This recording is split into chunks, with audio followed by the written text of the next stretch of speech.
This list sucks. This list sucks. This list sucks. This list sucks. It sucks. Welcome back to This List Sucks. I'm JB. I'm Mike. Happy Friday, guys Happy Friday. and gals. We have a special guest this evening. Special guest. Coming in the little bottom right-hand corner of the screen here. Bam. Did I have theme music? That's your theme song. Thank you. This is Mr. Justin Handel. Thanks for the theme song. New York. He is here joining us tonight. He's a good friend of mine, good friend of the podcast, fellow music nerd, and we thought he'd be a great candidate to have as our first guest for this podcast.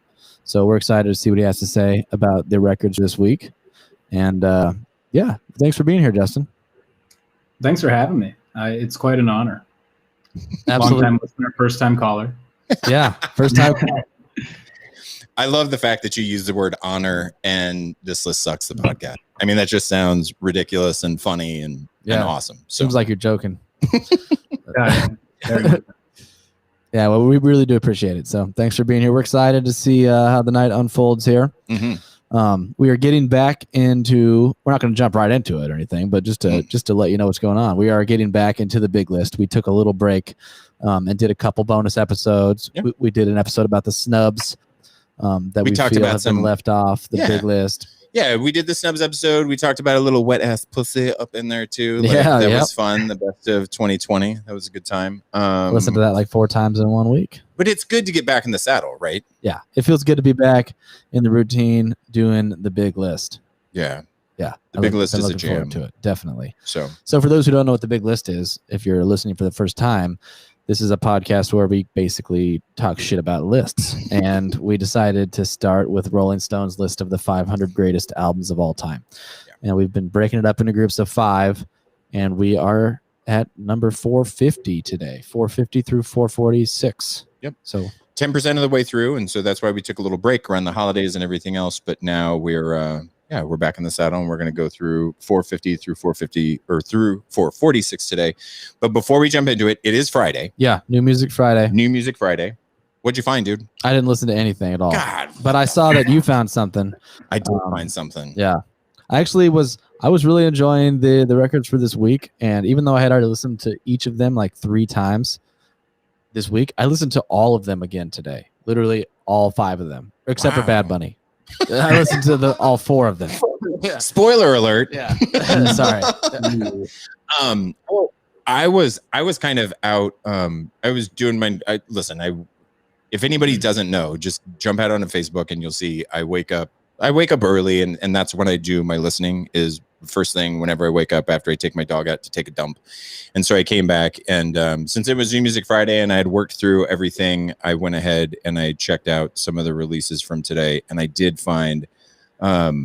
I found what I would consider to be a true gem of new music. Artists that I'd never heard of before, and it wasn't her first release by any stretch of the imagination, and it's Jasmine Sullivan. The name of her new album is, I'm going to butcher this, Hawk's Tales, Heaux. It's Hotels. Yeah. I love that you just realized that while you were spelling it. You're like, oh, wait. Now I get it. Oh, now I get it. Yeah, that's awesome. That's awesome. Yeah, now it actually makes perfect sense too, because it's definitely a concept album featuring tales of hoes. About hoes. Yeah, so it's hotels. Jesus Christ. I'm so sorry. No, that it couldn't have been better if you already knew it. It would have been lame. But the fact that I know, but the fact that I literally came to this realization while I'm doing it, because now when you read through the track list, it makes beautiful sense. Because track 2 is Antoinette's Tale, Ari's Tale, Donna's Tale, It's a bunch of hoes, tale. man. It's just a bunch of hoe tales. Listen, This album could be a whole subgenre, really. Yeah. WAP, probably Ho-hop. that subgenre. Ho hop. doo-wop, R&B, hoe tales. I love it. But And- you liked the record though? It's really good. I meant to. So I saw that you posted that, Yeah. and I had really good intentions listening to it, but then I got lost listening to like the records for this week for like a 4th or 5th time. And honestly, now like now that I've made this realization about the album, I want to go back and listen to it again because it really is good. Her voice is special though. I mean, she's got a really, really good voice. It's super compact too. It's only like a half hour. Yeah. It's literally a half hour LP, but wow. man, it's there. Like cool. R&B soul type music, but powerful voice. Good stuff. Yeah, Good stuff so to check out. if you're listening, looking for something new, check out Hotels. Not spelled how it sounds. not spelled anything like it sounds, but it's definitely about hotels. Yeah. So what else? Ah, man. I wish I had talk about looked this into week? new music at all. Talk about the music for this week? No. Or no, not you the mean music. like the just the week. world this week? I feel like we'd be remiss not to mention it. I mean, there's shit's going down. Just to timestamp this podcast, this is the week that some true patriots stormed the Capitol. Oh my God, what a fucking shit show that was this week. It's almost weird. It's almost weird to talk about because I've seen like a lot of the commentary that I was listening to. A lot of talking heads on TV were talking about it like this was going to be one of those moments that you remember, kind of like September 11th. And I don't know if it's going to be, but I guess it was not in the same way. And it's almost like offensive to say it, like not that you said it, but that the talking heads on the news, like to equate those kind of events. But I guess it was the first time that the U.S. Capitol has been breached since the War of 1812. Thank you. So it's notable for that reason. Yeah, I mean, it's not. I don't tragic as 9/11, but it's a day that'll live in infamy, to borrow some words about Pearl Harbor. Yeah, certainly though. Yeah, absolutely. So I mean, in light of all the weirdness in the world, I'm really glad that we got this right. And even though it was technically in 2021, it still kind of feels like part of 2020, And I feel like when because 2020 was really like a crazy fucking historical year, and it'll be in the history books. And I feel like this will probably be mentioned kind of as part of the whole shebang. Like a shitty epilogue to 2020. Kind of, yeah, a resurgence. Let's just pray that this wasn't 2021 saying, "Oh, you thought 2020 was bad." Yeah. Hold my beer. Yeah. 2020 part deux. Yeah, hopefully that's not what this is. This is supposed to be the start of the Roaring 20s. I also saw some like, oh, I get it. It's like December 37th, 2020. The Roaring 20s started with at the end of another pandemic, Spanish flu. Yeah, oh yeah, exactly, Spanish flu. True. Yeah. So we are tracking very well to be in the Roaring 20s. Yeah. Yes, absolutely. We are tracking very well to have a shitty next decade. You know what though? I did think of one other thing before we jump into the albums for this week, because I think we can jump in, because I definitely want to give enough time for Justin to talk without just killing people's ears for hours on end. Yeah. But you did mention earlier this week that Red Rocks Amphitheater out in Morrison, Colorado has released their schedule for 2021. Yes, they put out it's pretty extensive too. And I think it's all kind of hinging on how things shake out in the first quarter of the year. But it's an optimistic schedule. It has shows beginning, I think, in late March, I want to say. There's a couple late March, and then it's pretty heavy throughout the summer. Some acts I'd be excited about seeing for sure. What were you saying, Justin? I was going to say, in Red Rocks, you can socially distance pretty easily. I mean, they have to limit ticket sales, but you could definitely socially distance there. Yeah. I've never been. You've never been to Red Rocks? I've never been to Red Rocks. Yeah, well, I sent Mike a message earlier, and I said we should go to Red Rocks this year, and I was going to send you... Weird, I didn't get your message, JB. What'd you say? It's coming to you. Get your message. It's in the mail. But no, I was going to certainly get... JB, just to be clear for all the listeners out there, JB only corresponds with Justin because he lives in New York, even though they're dear friends. They only correspond through written letter. Yeah, mostly like via Pony Express. But no, I was going to ask you too, but I've been getting really into this band King Gizzard and the Lizard Wizard in the last couple of years, and they're playing a couple dates at Red Rocks. So marathon. Here's the official invitation, Justin. We should go to Red Rocks to see King Gizzard and the Lizard Wizard. All right. Except you don't have to commit right now. Yeah. It's okay.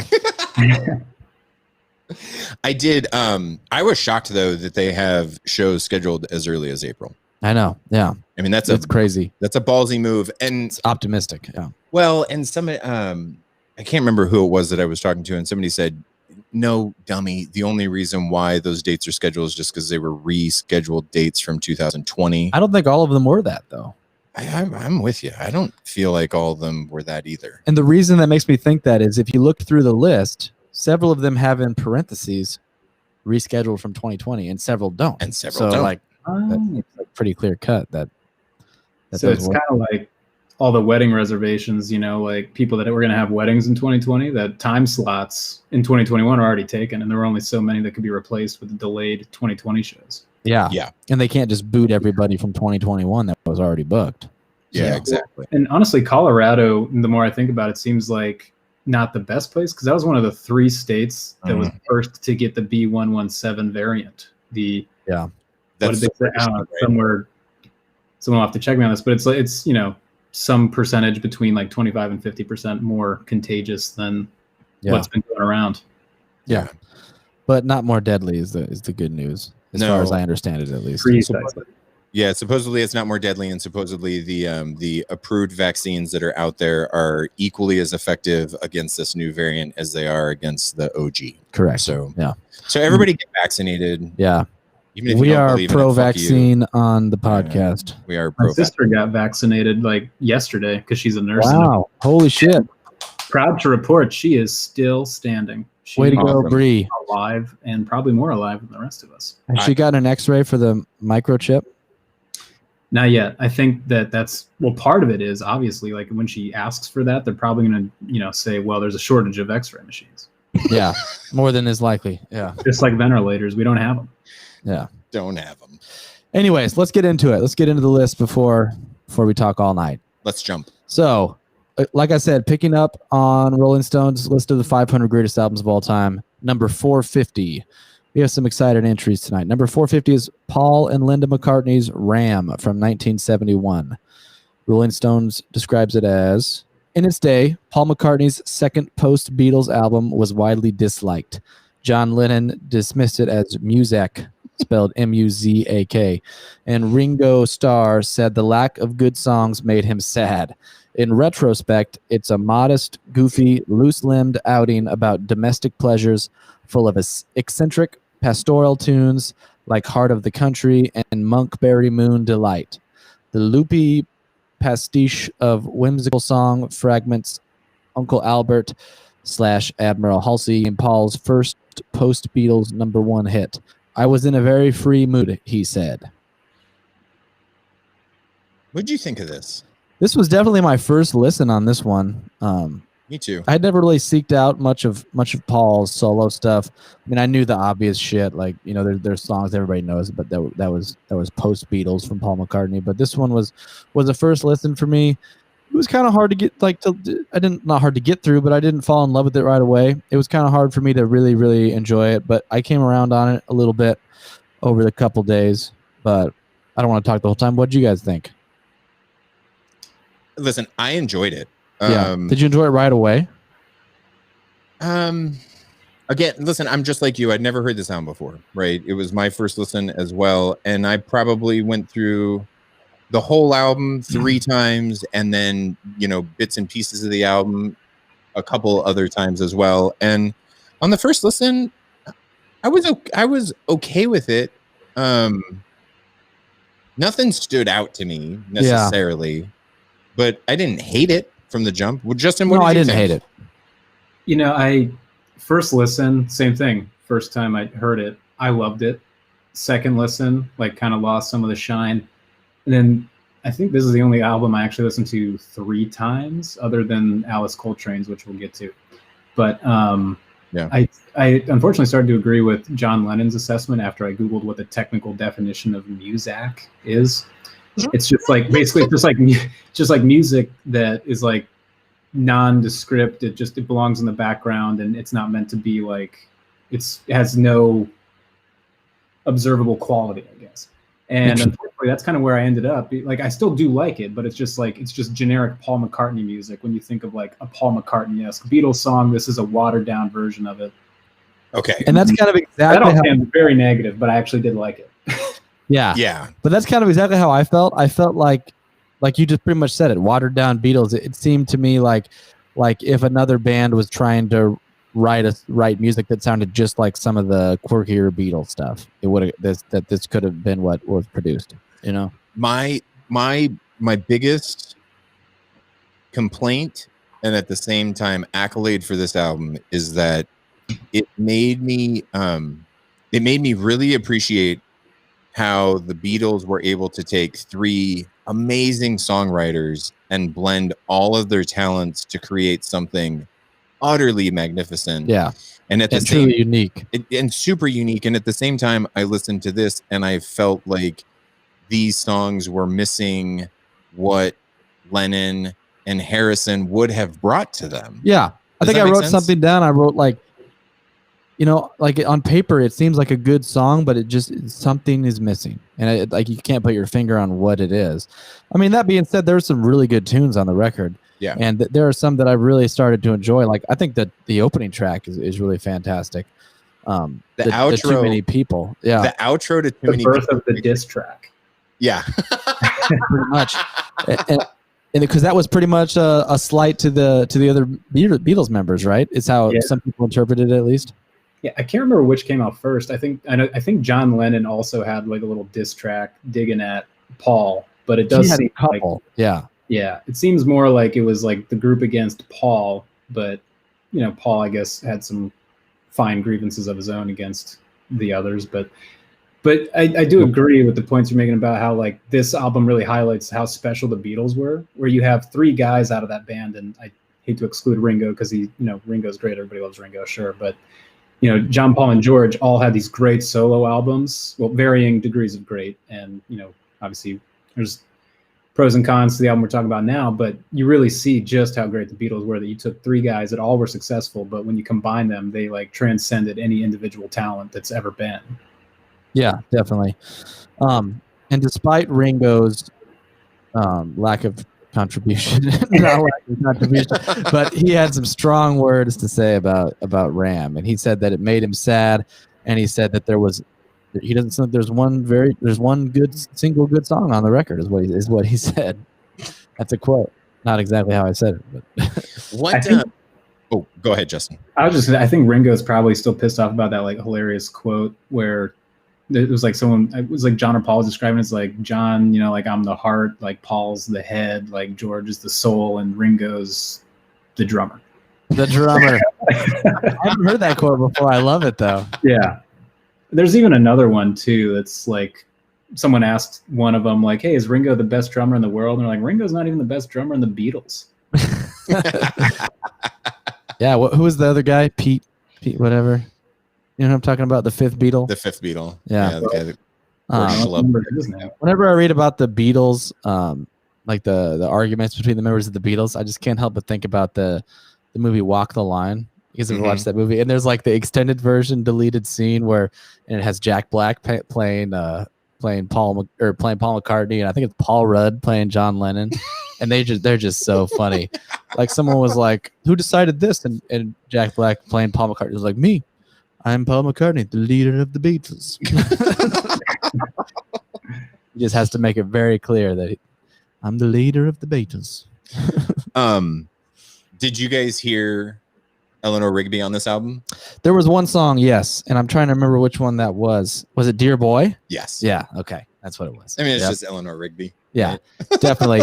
Too many people, just not to go back to that, but I do want to bring it up because Paul's falsetto thing that he does, I think at times it really works for me and at times it doesn't. Like, so on Too Many People, his like falsetto style that he was doing almost reminded me of Baby You're a Rich Man, the Beatles tune, which I love that like brand of falsetto. But then when you get into like Heart of the Country, it's like kind of a good song, but his voice just kind of annoyed me on that one, I hate to say. And he was doing a similar kind of falsetto thing, but it was just different in some way. The scatting that he did on there. Yeah, I mean, it was Fuck off. a little cringy. I'll tell you what's more than a little cringy. And I don't listen. Rest in peace, Linda McCartney. But geez, man, her Are you voice. talking about long-haired lady? Or I'm no? talking about every time Linda McCartnney appeared on this Oh, record. damn. Like, Okay. I couldn't, dude. I could not do her voice. So I couldn't do. Linda I totally McCartney. hear ya. Because especially on long-haired lady, her voice was a little, I don't know, it sounded almost like schoolgirlish, but I think she was like intending to go for that sound. But on Eat at Home, on Eat at Home was kind of unique in that they actually just kind of sang some harmonies. Like it was almost like it was just Paul and Linda singing harmonies on the verses, and that worked for me. The rest of the album like was either Linda doing background or like call and response stuff. Yeah. But on Eat at Home, which is kind of a 60s rocky tune, Mhm. they actually just sang harmonies, and for me that worked a lot. Well, we were talking about the other contemporary post-Beatles albums, and the one thing I thought was funny is you have Paul and Linda, you have John and Yoko, you got George and like the Hare Krishnas. Like they were all clinging to like someone or something else to define their identity. Yeah. It's good you brought that up though, because that's another point I wanted to make was just, I mean, compared to this record, there was some other music being made by the other ex-Beatles in this same time period that for me just outshines this record. Yeah. Like Imagine, John Lennon's Imagine was released in this same year, 1971. George Harrison's My Sweet Lord was released in November of 1970, so just before this year. And both of those releases I dig way more. Yeah. Well, and All Things Must Pass by George surpassed, I think, critically and commercially, any of those first albums post Beatles by those three, which I think was just because people were hungry for more like George music, because they kept his songwriting to like, he had like a 2-song quota per album. Yeah. And then when he was able to release a full body of work, people were very receptive of it. Whereas I think when you hear it, Imagine, when you hear, you know, this album Ram, it's like, yeah, that's a John song, that's a Paul song. Yeah. But George songs, there weren't enough George songs, you know, it wasn't a saturated market. No. And I think there was also so much hunger out there too, because the George songs that did make it on those Beatles LPs, I mean, obviously they were the cream of the crop because you could only have a couple of songs on each record, but the songs that did appear from George were just, they were magic. Those are some of my favorite Beatles tracks. Well, My Guitar Gently Weeps, yeah. I mean, there's the whole joke about like George saying he wrote a song and John and Paul are like, oh, we're going to put this on the fridge with a magnet. Listen, if I was going to tell somebody to listen to one song, I'd probably do the Ellen Rigby ripoff. Dear Boy was probably the song that stood out to me more than anything on this album. What about? I like the. Sorry, go ahead, Justin. What was the Hey Jude ripoff? Did you guys catch that one? There was another one that ended in like a long chant, you know, similar to that was Long Haired Lady, I think. Yeah, that was Long Haired Lady. Yeah, with the crowd vocal long thing at the end. And that's another complaint I had was it just like he's trying too hard to sound like the Beatles, and it's like you're not the Beatles when you're by yourself, you know. Yeah. I like the medley, the Uncle Albert, Admiral Halsey, kind of that with the little trumpet. You know what I'm talking about? Yes, yeah. And actually, it's funny because I made a note on here that I loved the layers. Yeah, there's a bunch of layers in that song, and I made a note that this was actually a good wall of sound. Yeah, yeah. So that's the other thing that. Sorry, go ahead, Justin. I'm sorry, I keep interrupting you guys. First podcast, first time. That's okay. That's okay. Well, so Phil Spector didn't produce this album. So he produced for He produced for John and George after the Beatles, but he did not produce this album. And what I think, one of the reviews I was reading about this, it actually criticized, you know, that kind of wall of sound and very layered approach. Mm-hmm. Like it was done in almost too clumsy a fashion on this album, was the opinion of one of the critics, but like apparently like just the production quality wasn't the same as when Phil Spector's in charge. I don't like Phil Spector. We don't like Phil Spector. No one likes Phil Spector. Yeah. He's a murderer for all of that. So that's the one thing that Paul has going for him is that he does not like Phil Spector either. Yeah. Yeah. That's admirable. Fuck Justin, Phil Spector. What about you? What were your standout tracks? What'd you like the best? For me, I think it was Long Haired Lady, because actually I did like the Hey Jude ripoff. I was like, you know, this is a gimmick, and it works. Like, fine for me. And so I'm going to the track list here, but I agreed that too many people, like right off the bat, didn't know it was a diss track on the first or second listen. Then I read more about it, And then I heard it a third time, and I was kind of like bummed about it. And I was just like, this is just about like, you know, the acrimony following the breakup of like the greatest band of all time. Oh, I'm sorry, the second greatest band of all time. But you know, it was kind of sad at that point. But I'd say those are my two top ones: was Long Haired Lady and Too Many People. Nice. Yeah. Actually, I also liked the Ramon reprise. I love an album with a reprise. Thank you because I fucking love reprises too. And Ramon to me wasn't a bad track. No, it's kind of a cool little motif. Yeah, and it's very simple. It's you know, yeah, very simple chord progression. What I liked about it when that first came on, I was like, this is just like a weak attempt to tie the record together, you know. But then I liked how they changed the end of the Ramon, and it kind of turned into more of a rocker. Yeah, and so I ended up liking it. Yeah, for me though, I'm gonna boot this. I'm not keeping this. Really? Yeah, I'm not gonna. So yeah, I'm sure you're aware. Usually at the end of each album, we go through and we decide what level it is for us, whether we're gonna buy it on vinyl or whether we're going to add it to our digital library, and if we think it belongs on the list or not. So for me, I would get it on vinyl just because it's a cool piece of history, you know, because I'm a collector. So, yeah. But I'm not gonna, but I did not add it to my digital library. I'm waiting for you to go.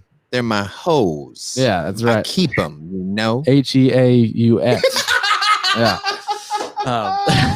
Well done. But I'm okay with it being on the list. Because another thing I meant to mention is apparently this is like seen as a predecessor of indie pop, this album. It's widely considered to be like one of the first indie pop records. And just for the influence that it had, because we're going to talk about this a little bit later because I'm going to bring it up again, but there's two reasons for albums to be on this list. Or maybe more than two, but the two big ones are influence or content, you know?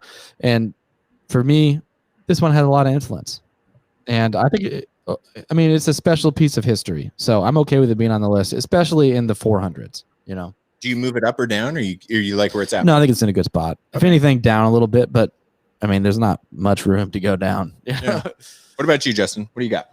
Well, for a purely original take, I gotta say it's about the same. I would get this on vinyl because I have a similar approach as JB. I just like the idea of the collection. You know, I want the Beatles records, I want the Paul records, the John records, the George records. Probably not in the digital library, and I do like the spot, and I think it belongs on the list. And I think if we all just kind of have to look past the fact that it came out post Beatles, like so quickly after the Beatles dissolved, and then like if you can separate it from the Beatles catalog, then you can kind of appreciate them a little differently. Like if I pretend I never heard a Beatles song, which is impossible, I could see how like, yeah, this belongs on the list. This is good music. This is clever songwriting, like quality production value. A lot of fun as well. Like you could tell he's having fun. Like he felt free, and that came through. So I like the record. I think it is an influential record.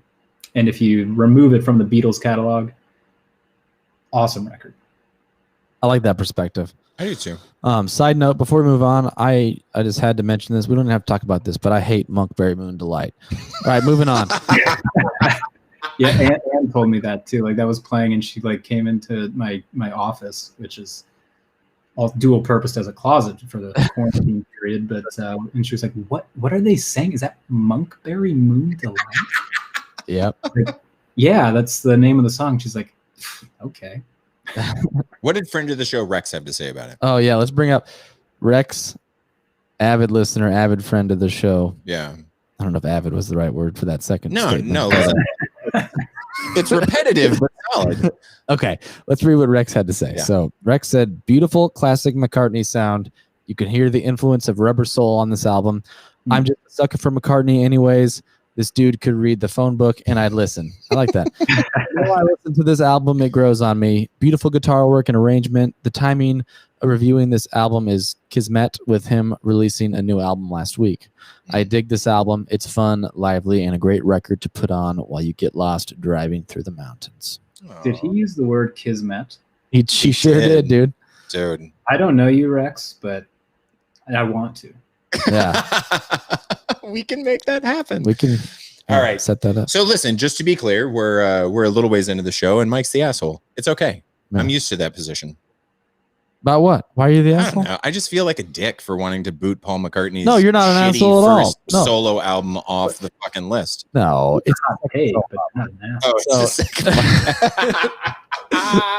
but I don't blame you at all. And I'm not, it's like, I don't feel super strongly about keeping it on the list. I'm just comfortable with it. So Okay. I'm not like in disagreement necessarily. That's fair. Like, I'm not going to storm the Capitol because you want to take it off the list.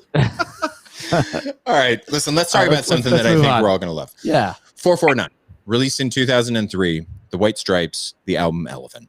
Rolling Stone says the Stripes exploded out of Detroit with a minimalist garage blues attack, just Jack White on guitar and Meg White on drums taking on the world. These kids insisted they were a brother and sister, even after people learned they were secretly a divorced couple. But against all odds, the low-budget duo became a global sensation for their sheer rock power. Elephant seethes with raw desperation and lust in Seven Nation Army, Hypnotized, and The Hardest Button to Button. Jack plays guitar hero in the 7-minute jam, Ball and Biscuit. What'd y'all think? Yeah, so this is actually one of the reasons why I thought Justin was a great candidate to be the first guest on our podcast here, because me and Justin grew up together. And Justin's a giant fan of the White Stripes, and so am I. But that was definitely a similar interest we had. So, what do you think about this record, Justin? Let's have you start this one off. So yeah, I was really happy to see this on the list. You know, I'll just get right to it. This is way too low on the list. Just the fact that Seven Nation Army is on this album, like that song has transcended just genre. Like it just like that bass line, or it's really just it's a guitar line using an octave pedal. But, that alone like is one of the greatest riffs of all time. I don't know how anybody could argue against that, and just that alone makes it deserves to be out of the 400s and somewhere. Just I don't want to get too specific, but it's better than the 400s. Just to play off of that, I'm gonna let you continue, but it just like it's incredible the iconic level that riff has reached. Like that riff is, this record came out in 2003. Mm-hmm. And that riff is up there with like Smoke on the Water, Sunshine of Your Love as like one of the most popular guitar riffs of all time. I'm a guitar teacher, and that's like one of the highest requested riffs to learn ever. And like, I mean, it's like the same level of iconic as fucking Smoke on the Water, you know? No, Yeah. I actually think that it's transcended Smoke on the Water, because Seven Nation Army is a song that you go to a live sporting event and they don't even play it on the PA. The crowd just starts singing it. Yeah. Yeah. And most of these people have never heard another White Stripes song. Right. And maybe 50% of those people, if you ask them, can you name me this song? They say, well, yeah, it's just a song that we sing whenever the Steelers score a touchdown. Exactly. Yeah. You know? But sorry, I'm going to let you finish, Justin. I feel like Kanye West. Oh, you are far more stable than Kanye West, JB. So, I mean, that's my plea that I would make just generally. I feel like people would agree with that, hopefully. But, I mean, that's not my favorite song on the record. I mean, not by a long shot. My favorite song on the record is Ball and Biscuit. It is, I mean, for me, that's a top 10 song of all time, personally. Like, it's one of my favorite songs. And I love it mainly because it kind of accentuates one of my favorite features of Jack White, which is this fidelity to real, like, the blues roots of American music, while also being like really progressive about his approach to playing it.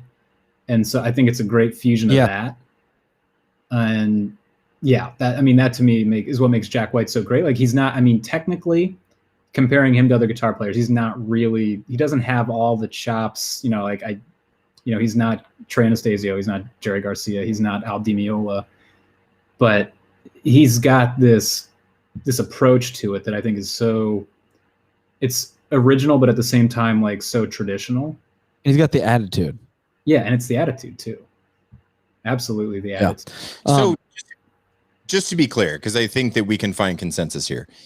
If we all told anybody listening, if you're only going to listen to one song on Elephant, it's Ball and Biscuit, right? Yeah. Mm-hmm. I mean, that's the song for me. Like, Probably. if you could only listen to one song on this record, I would say Ball and Biscuit. And Ball and Biscuit, to me, it's weird because I don't ever think about you know, Justin, you mentioned it was a top 10 song for you. I almost never do that because I rarely think about individual songs. For me, I tend to think in terms of albums, not necessarily songs. But Ballin' Biscuit's a song that if I was trapped on a desert island and I could only have a handful of songs, and it's one that I'd like. You wouldn't be upset about it being No, on the list. I would shortlist it. I would shortlist it because my favorite thing that I wrote about Ballin' Biscuit, which I've listened to 1,000 times, right? This whole album I've listened to a bunch. Yeah. But filthy blues rocker. Yeah, exactly. It It's is filthy. Filthy is a good word for it. It's just filthy. It's just down low, dirty. Just like you said, Justin, like connecting to the roots and stuff. I mean, blues can get boring. Let's be honest, it really can. I mean, I respect the blues, but I like the blues, but it can definitely get boring. The White Stripes brand of blues never gets boring to me. I love the way that they're playing blues a lot of the time, but they make it feel contemporary. They make it feel relevant, you know? Whereas you'd be hard pressed to find too many relevant blues artists in popular music. I mean, Gary Clark Jr., I guess, but who else, you know? Yeah, I put down, like, I think Ballin' Biscuit is one of the greatest contemporary blues recordings that we have. And a fun fact about it I read is it's the only 21st century song that Bob Dylan has ever covered. I didn't know he covered that. That's cool. I want to hear that. It was from bobdylan.org.uk. And I'm sure that's a super reputable source, but I liked the information that I read, so I didn't bother going any further. I was like, good enough. I love it. It's a good little fun fact. Sometimes I do that. If I just read something, I'm like, this probably isn't true, but I'm going with it. This fits my narrative. Story of my life. So interesting tidbit on this album. Just kidding. Jack White. So I was reading up on this, and when they recorded this record, the most contemporary piece of equipment used in recording this record was the actual board that they plugged into, and that board was made in 1963. Oh wow! So they just did tape. Everything. Yeah. So all of the microphones, all of the amplifiers, every piece of recording equipment that was used, was built before 1963. Well,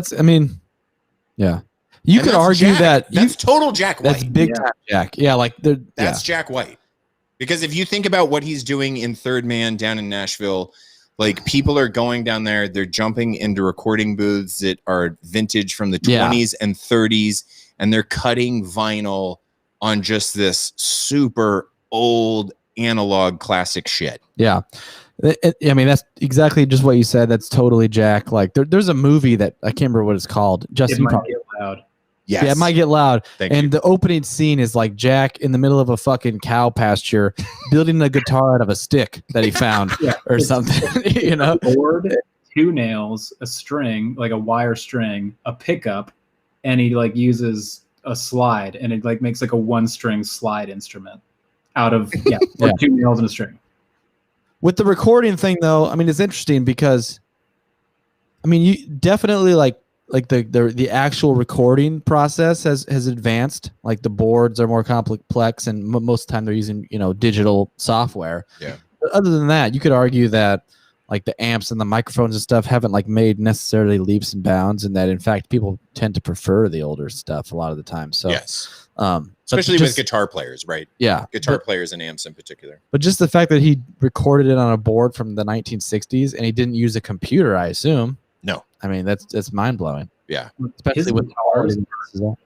Have you heard about his guitar that he used? Like, it's like this plastic, like, I don't know what department store, but it's like a plastic Kmart guitar. Yes, from, I've like, heard about that. that. He has a few, but he also plays like airliners quite a bit, I think. Yeah. That being said, I mean, there's another song that I really love on this record that I want to mention, and that I used to perform a lot. And maybe me and Justin actually used to play in a band together. Did we ever play this? Did we play "You Got Her in Your Pocket"? No, I think that's a solo acoustic one that you do. I don't think we ever did that. Okay, yeah, I love that fucking song. That's such a sweet. That's one of my highlights on this record. You know that one? Yes. Yeah. I thought of you, JB, when I heard it, and that was, love you to death, like a brother. But for some reason, I thought of you when I heard it, and I was like, this is weird. I don't mind it. But also, So I do want to say, this is not my favorite White Stripes record. Okay, so that's what I was going to ask next. Yeah. That's what I wanted to ask Justin too, because I know that Justin is a White Stripes fan. So, not your favorite White Stripes album? For me, I mean, I don't know if it's my favorite, but it's one of my favorites, and I probably prefer it to this. Is "Get Behind Me, Satan," the one that came out immediately after this. This one's my favorite. This one's your favorite? Yeah. This one's super aggressive and like almost punk rocky throughout a lot of it. Really, really distorted guitar heavy. And those aren't bad things or anything, but I kind of like the direction that he took his music in Get Behind Me, Satan, which was a little more melody based and heavy with the piano. And he kind of hinted at that sound. Like there was a couple tunes I'm trying to think of. Like I Want to Be the Boy to Warm Your Mother's Heart. To me, that song fits right in on Get Behind Me, Satan. Yep. And like it's almost like a premonition of things to come. I don't know. What do you think, Justin? Do you prefer Get Behind Me, Satan, or this one, or do you have a one you like?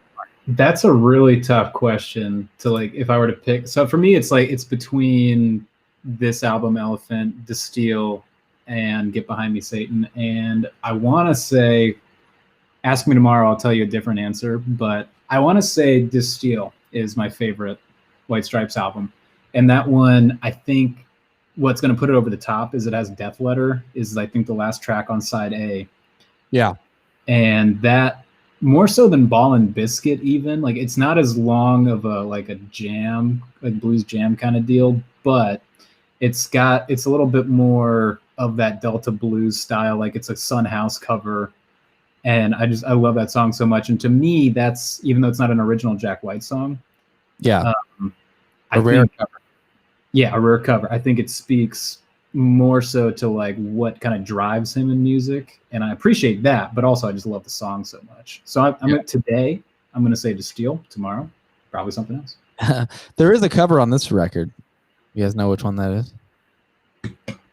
Is it Cold Cold Night? I don't think so. No. I just don't know what to do with myself as a cover.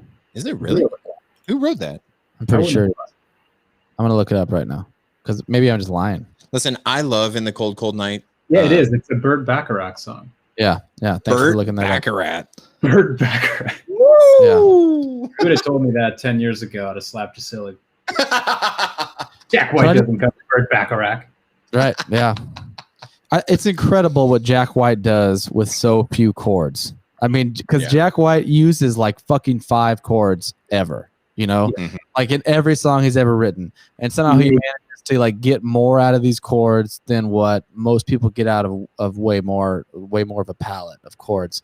And specifically, he uses like 3 chords, and he uses 5 sometimes, but then he really uses these 3, which are like, for the music nerds out there, he uses the root chord, and he uses the minor 3 chord, and he uses the flat 7 chord, and they're all major all the time. Like never does he ever play like You've Got Her in Your Pocket. He plays an A minor chord, and that's like the only minor chord Jack White knows how to play. Ooh.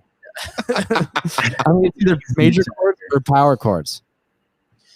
I do want to throw a shout out to White Blood Cells, because one of my favorite White Stripes songs maybe ever is We're Gonna Be Friends. Yeah, it's so not White Stripes, but to me it's just I don't know. I love it. I like it too. Yeah. And it also has what is it? Dead Leaves and Dirty Ground is on White Blood Cells. Dead Leaves and the Dirty Ground. Yeah, and that song's a fucking jam. So let me ask you this though, both of you, is this the only White Stripes album that we get on this list? And I'm only asking that because if you think about, again, going back to Seven Nation Army, yes, so and that's just the argument. How prolific that song is this the only one that we get? So if you asked me that, and I didn't, in Seven Nation Army wasn't, or if you just asked me that, I would have thought that Get Behind Me, Satan would be on the list too, and I would think it'd be higher. But the fact that Seven Nation Army is on this record, I think pretty much precludes all the other records. Like I think that's how I feel too. If Seven Nation Army's on this record and it's here, then that's all we're getting from White Stripes. Yeah, just because of the influence and the iconic level of Seven Nation Army. Yeah. What do you think, Justin? Unfortunately, I gotta say I agree. Like I think it's a total disservice to the body of work that Jack and Meg have, but Yeah, if Seven Nation Army is on this album and it's this low and there hasn't been one before, then this is probably the only one. Yeah. And Justin, I'm with you. I'm probably moving this up. Listen, I already had it in my digital library. I haven't found it on vinyl, but I did just buy that Greatest Hits album that the White Stripes put out, which is a fantastic collection. You bought it on vinyl? Yeah. Nice. Yeah, and it's a really good collection. Like, to me, it's worth owning. But if I found Elephant, I'd pick up Elephant because Fuck yeah, me it's too. just really good. And I'm comfortable moving it up too, especially if there's no other White Stripes on the list. Yeah. I mean, I don't know how far I'm moving it up because the White Stripes, to me, listen, I love the White Stripes. I'm into them, but I don't know. I'd put it between 350 and 400. Ooh. I might even go farther than that. I'm comfortable with this around 300, actually. 300-ish. Yeah. Ish. Yeah. But I assume you feel the same, Justin. Do you have it on vinyl? Yeah, I do actually. Some of Nice. my fondest memories were hanging out in my freshman dorm at Iowa State University and listening to records.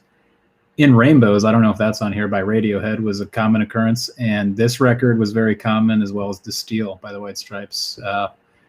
Our good buddy Matt Nelson was one of my roommates, and he also was a big White Stripes and Jack White fan. So we listened to a lot of that. Awesome. He is within about a quarter mile of us right now. He lives right up the street from me.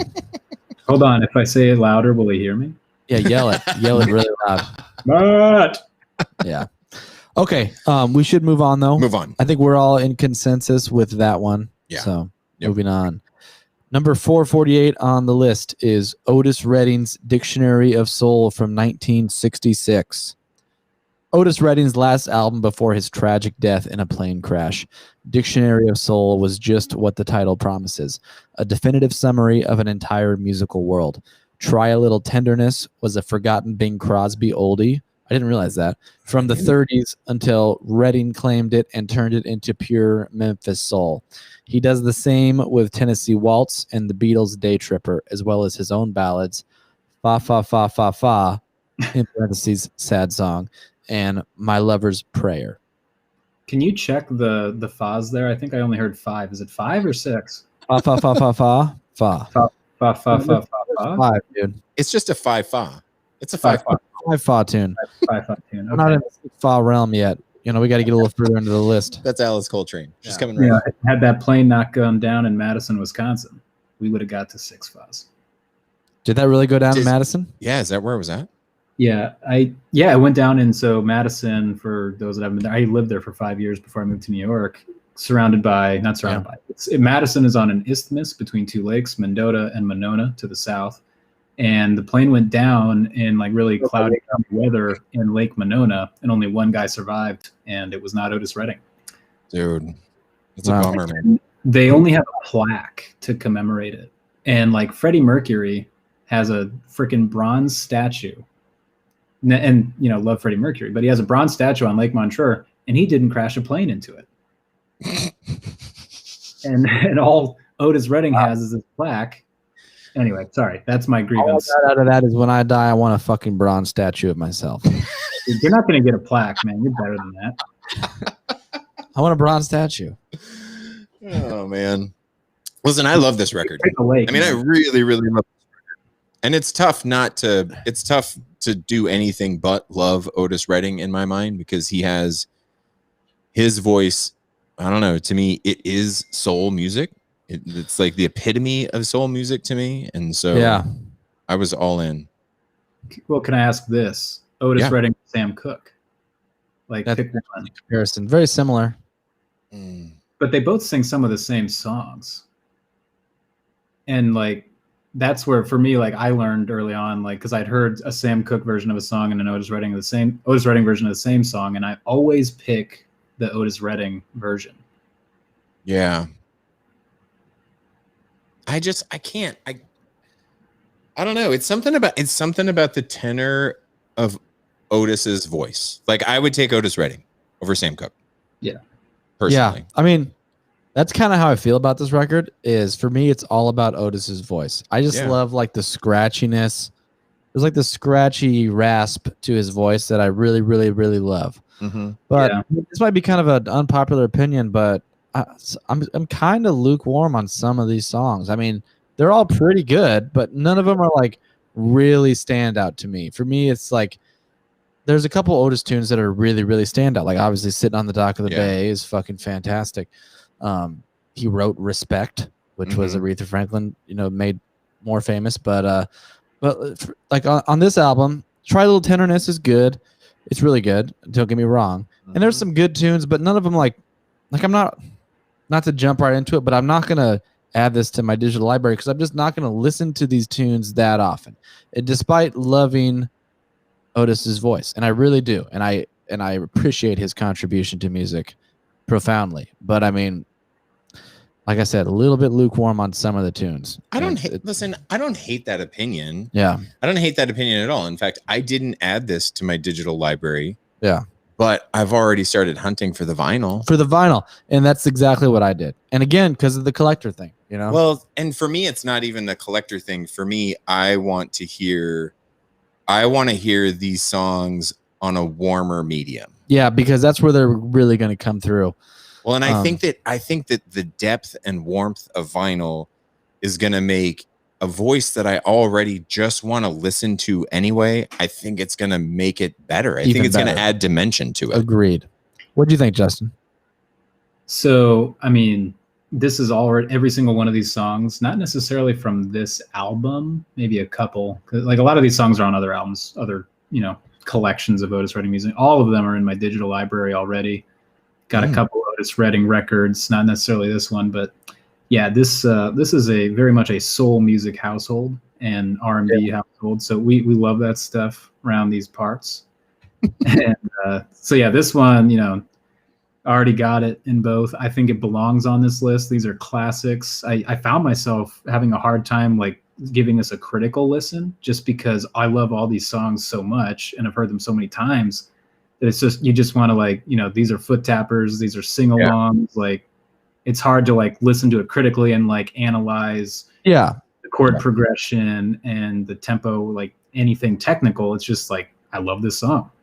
And I don't want it to seem like, sorry to interrupt, I don't want it to seem like I dislike, I do like it a lot, but it's just kind of like an amalgamation, like the whole thing works together, but there's not like necessarily like a standout song for me or one that like really resonates is what I'm kind of getting at. But I mean, I like it, and I 100% think it should be on the list, and I'm right there with you, and I would absolutely buy it on vinyl.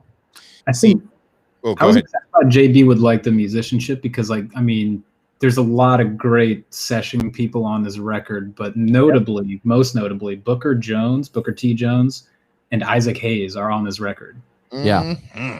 Give me some hot soul up in here. That's right. Yeah. No, I have no complaints about that at all. If anything, I do have one complaint about this record, which is that Day Tripper. No, actually, I like that one a lot. But three of them the vocals are inexplicably panned fully to the left, and that just drove me fucking crazy. Maybe it was the recording, maybe because you're giving me a weird look. Maybe you didn't. I didn't even pick up on that. There were 3 or 4 tunes where the vocals were panned fully to the left, and were you listening to headphones? To the right. I was listening to the headphones. Okay. That's why I didn't catch it. So yeah, it drove me fucking crazy. It's almost disorienting. Like it made me like feel off balance almost. And I was listening to it. On cans. Maybe we were on a different recording or something. I mean, I was on Spotify. What were you on? Were you on Spotify or were you on Apple Music? I may have been on Apple for this one. We'll have to pull it up and see if you notice it. Are your headphones in perfect working order, JB? I assume so. I mean, maybe not. But for me, I don't know. I also want to say that I will admit, and I've admitted multiple times before, I am such a ridiculous sucker for horns, and the horns on this record, they smashed so hard, and I just like that. It added to, and the compliment that the horns gave to Otis's voice was incredibly accretive to me. They really did. And another standout was the guitar player on this, because I thought the guitar player just exhibited such amazing restraint throughout. Like he absolutely only played what the song was begging for and no more. you know, and that's Yeah. hard as a guitar player. That's hard for any guitar player. Say it again, Justin. Steve Cropper, and Yeah. he played on Green Onions as well. So Yeah. Is that the in MGs. the MGs? Yes, Booker T and the MGs. He played with Albert King, Rod Stewart, Richie Havens. He played with Ringo Starr. Yeah, he played with Leon Russell. He's got a really long. He was obviously a very respected musician based on his resume. But just a real song server. Like he was not trying to steal any level of the spotlight. He was just doing exactly what he thought was needed, what the song was calling for. And that's what I really appreciate. You're Still My Baby. Did you note the guitar work on that song? Let me see On that here. track in particular? Is that something that I made because note that was of? the one where on the chorus they like chromatically stepped a half step down. Yes. Like, yes. Yeah. And that was super cool. I loved that chorus. In fact, again, there's some notable covers on this track. There's this, there's that. But in my mind, if you're only going to listen to one song on this album, You're Still My Baby's the jam for me. That if you're only going to listen to one, you're just going to listen to one. It's hard to say. It's hard not to say Try a Little Tenderness for me. Mm-hmm. What do you think, Justin? One I was gonna song. say probably My Lover's Prayer on this one. Ooh. Ooh. Just because I think it's more of a deep cut, and like Try a Little Tenderness is obviously everybody's gonna love it, but like I feel like I hear that one enough as it is, just with that autoplay feature on Spotify and all that. So it was nice to hear My Lover's Prayer, and I think everybody probably knows a handful of Otis songs, and get a deeper cut in, see how you like it. I agree. Yeah, you're right. The piano and the horns on My Lover's Prayer were so good. Yeah. So good. I agreed. Nice use of simple chord progressions too, because it's just like a 1-4-5. Yeah. I'm keeping it on the list. I'm happy. Like, I'm okay with the spot on it. Like I said, I didn't add it to digital. I'm actively looking for the vinyl on this reissue, classic, whatever. Like, I want to score this. It's I'm good. about the same with you. I mean, obviously it belongs on the list. Like, if you're going to argue that, what the fuck are you talking about? And I would totally buy it. But like I said, I didn't add digital because I'm not going to listen to this one. Not that I'm not going to listen to Otis Redding, but maybe and I would add a couple of these songs, but there's other Otis Redding songs I'd rather listen to. Yeah, me That's too. fair. Yeah. Samesies. Should we move on? Of course, because we've all been eagerly awaiting the chance to talk about number 447, released in 2018. The artist is one Bad Bunny. I'm just joking. It's just Bad Bunny. And the name of the album is X100 Pre. Rolling Stone says, heralded by a subtly symbolic Christmas Eve release. Merry Christmas, everyone. Bad Bunny's 2018 debut, X100 Pre, was the Puerto Rican artist's bid to court listeners new to Latin sounds running through the trap, reggaeton, dembo, synth pop, and even pop punk, with help from Anglophonic ambassadors like Diplo and Drake. Bad Bunny could be shamelessly crude and totally vulnerable, with his slow-burning baritone opening the floor for Latin pop that's not afraid to get uncomfortable. Ooh. Justin, Justin. did you end up making it all the way through this record? So this is where I really learned where the work is done for this podcast. You're not going to love every album. And, being a guest, maybe I phoned it in a little bit and didn't listen to every track. So I'll admit trap music is not a big thing in my life. I don't listen to a ton of it. I like a couple trap albums, and I couldn't really tell you what the quality is about the ones I like versus the ones I don't like. And the ones I like are few and far between. But this immediately was not one that I liked at all. And I will say, just because I feel like musically and lyrically I don't have a lot of positives that I can bring to the table, but I do want to say that I always appreciate when these lists include international music to kind of shine a light on that. And I thought this was interesting as well, that Despacito, that song that took the world by storm 2019, came after this album. And I can't help but wonder if this was kind of the opening of a door to this Puerto Rican influence that's what led to Despacito. And so it really was this album that showed Puerto Rican music to a broader market in the US. And then you get Despacito. Despacito was after this? Yes, Despacito was after Really? this. Yeah. was gonna say I've got some strong feelings about this record, and it's not what you think. I didn't I'm like. very excited for that. But yeah, this was a hard one to get through for me. Are you there, Justin? Making sure you're with us. Yeah. Okay, there he is. Yeah, okay, timed out. Oh man, like the very first track I wrote down on this one. Do I have to listen to this whole thing? And just do it twice actually. So because I fucking care about our listeners, okay. So just the three white guys from Des Moines, Iowa, dissing. We haven't heard from Mike yet, but I really hope this doesn't turn into three white guys from Des Moines dissing a trap album. Listen, I appreciate this for what it is. And listen, actually, what I am going to say is that this album is loaded with fucking really cool beats. Like, there's a ton of dope beats in here. I actually really liked the hook on Otra Noche in Miami. Like, I thought that track was kind of a banger. Like, and I really liked the hook to it. The hook was fun. Like, I was into it. So that's actually one thing I do is I will put little like asterisks next to the songs that were highlights for me. That's the only one I highlighted was Otra Noche on Miami. Yeah. So there's not like there's some cool synth work and some cool beats, but really not a whole lot of redeemable qualities about this record for me. Okay.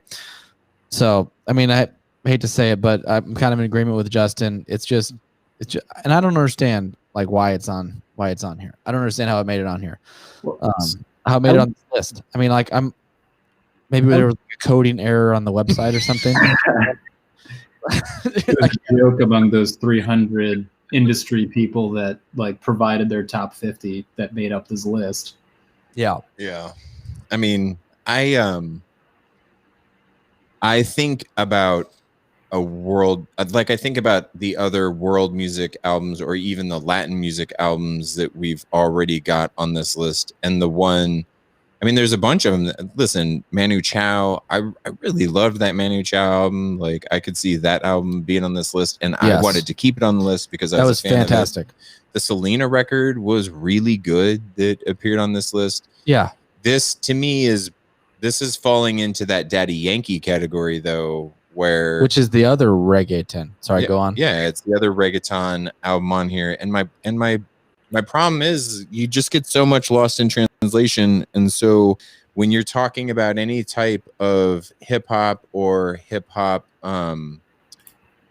adjacent music, if you don't understand what they're talking about, you're gonna lose a ton. Yeah. Right. And I don't understand enough Spanish to be able to understand what he's talking about. So I can't really relate. Me neither. And I had like a funny thought. I was wondering, like, maybe he's just providing like some of the most profound societal commentary ever put out there, and I just can't understand it. Well, so allow me to shed light then, because I was actually going out onto Lyrics Genius, and because they have English translations of all these songs on Lyrics Genius. Is it that?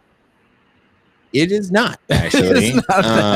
If you thought that it was more of rappers talking about fucking bitches, normal rapper shit, and other normal rapper shit, you're a winner, because that's what it is. Okay. Yeah. That's why I thought I might like this album more than other trap records, because I was like, maybe if I can't understand what he's saying, then I can't just listen to it and dismiss it based on the nonsense lyrics. Yeah. But I think I've heard too much of it before I heard this album. So like I heard the beats and the production, and I was just like, yeah, he's obviously talking about, having sex and selling drugs or something. Like, I mean, it's classified as a trap album, and trap, I believe, originates it's a drug trade reference. Yeah, I think it is, like trap house. Yeah. And I don't know, I thought this, like, the decade that this came from was maybe a little underrepresented. Like, I think, obviously influential records are probably weighted more heavily in here, but like, let's see some of the records that are a result of that influence. Right. And for me, that's why I wasn't happy with this one, because there were two other well, there's a lot of trap albums that came out in 2018, but like Culture 2 by Migos, Invasion of Privacy by Cardi B, 2 trap records that came out in the same year, in my opinion, way better. Like, I mean, hell, I liked them, and I'm not really a trap guy. Right. And so that to me is kind of like, why this and not that? But maybe it's just because those 2 albums by Migos and Cardi B were more accessible. Yeah. And like, I know that, to insiders, like I'm thinking of like, like it's like a person who like says they like the Dead, but they only like Touch of Grey. And you're like, come on. But yeah, maybe that's how like trap fans would react to be like, so you only like Cardi B and Migos. Yeah, cool. Maybe. Like, yeah. But you were cool with that though. Right? Yeah. I like that though. That Like, I actually really like that take. Yeah. Right. I really like that take because is this Rolling Stone trying to reach and trying to create more a more inclusive list? I don't know if it needs to be. It's the greatest list. Like, I had a conversation with actually one of my students earlier tonight, who's another listener of the podcast. Shout out to Shane, and we were talking about like a lot of this stuff, like some of the stuff that's been on the list so far. Not a lot, but a couple of them, like this one, seem like maybe they're going for like the inclusive thing, and they're just trying to make sure that they're encompassing different kinds of genres and styles. And they're doing that maybe sacrificing some level of actually determining what are the greatest albums of all time. And they're doing some stuff just for the sake of inclusivity, not for any other reason. And I'm against that. I mean, 99% of the time, I'm for inclusivity for the sake of inclusivity, but not on the case of this list, which is the greatest albums of all time. Like, I don't think we should just add stuff just to be inclusive. Well, but like think about that Paul McCartney album though. So like if they made that list in the 70s, or like let's say they made it in the 90s, like now let's say 70s, they wouldn't have included it because at the time it was so poorly received because it was compared only to Beatles albums. So like I think trying to remove that like lack of appreciation for recency, I don't know, I think there's value in that. Yeah. No, I understand. Maybe 50 years from now, like people are gonna be like, the masterpiece that was X103 has never since been replicated by any trap musician. Yeah. Well, so it goes back to what I was saying before, and this is when I had planned to bring this up again, which is the 2 reasons for an album for me, and maybe you guys can point another one, and I would be like, oh, duh. But for me, the 2 big reasons for a record to be on this list are either content or influence. Yeah. Is there something else you guys can think of right off the top of your head that would? Okay. I would think of maybe capturing a moment. Like a snapshot in history, but that would go back to, that would tie into influence, right? Maybe, but like think of like trap music is like a phenomenon. I mean, like look at all the SoundCloud rappers that have like literally came from nowhere and like made music careers. Like Freddie Gibbs is, to me, like just one of the utmost rappers of our time. Like came, I think he would be classified as a trap rapper, but like it's totally a current musical phenomenon. And I wonder if they chose this as a representative for that phenomenon, because I think I bet you could say at this point, 50 years from now, people will talk about trap music from this decade. Yeah, I understand that. But like you said, there's probably better selections. Migos. Yeah. Migos. But so for me, like the main reasons would be content or content or influence. Really, there's not a lot of influence because this came out in 2018. So the argument is it's got to be the quality. Content of this quality is that fucking good that it belongs on this list, which to me, I don't understand it. Like, I'm out. Yeah. I think we don't need to spend we're all pretty in agreement. We're trying to justify it in some way, but we don't need to spend a whole lot more time shitting on this record. So, I mean, I sincerely hope someone was fired for this. Listen, I'm not going to go that far. I hope that there's a large number of people that pay attention to these lists that see this album and think, "Fuck yeah." Yeah, no, I was.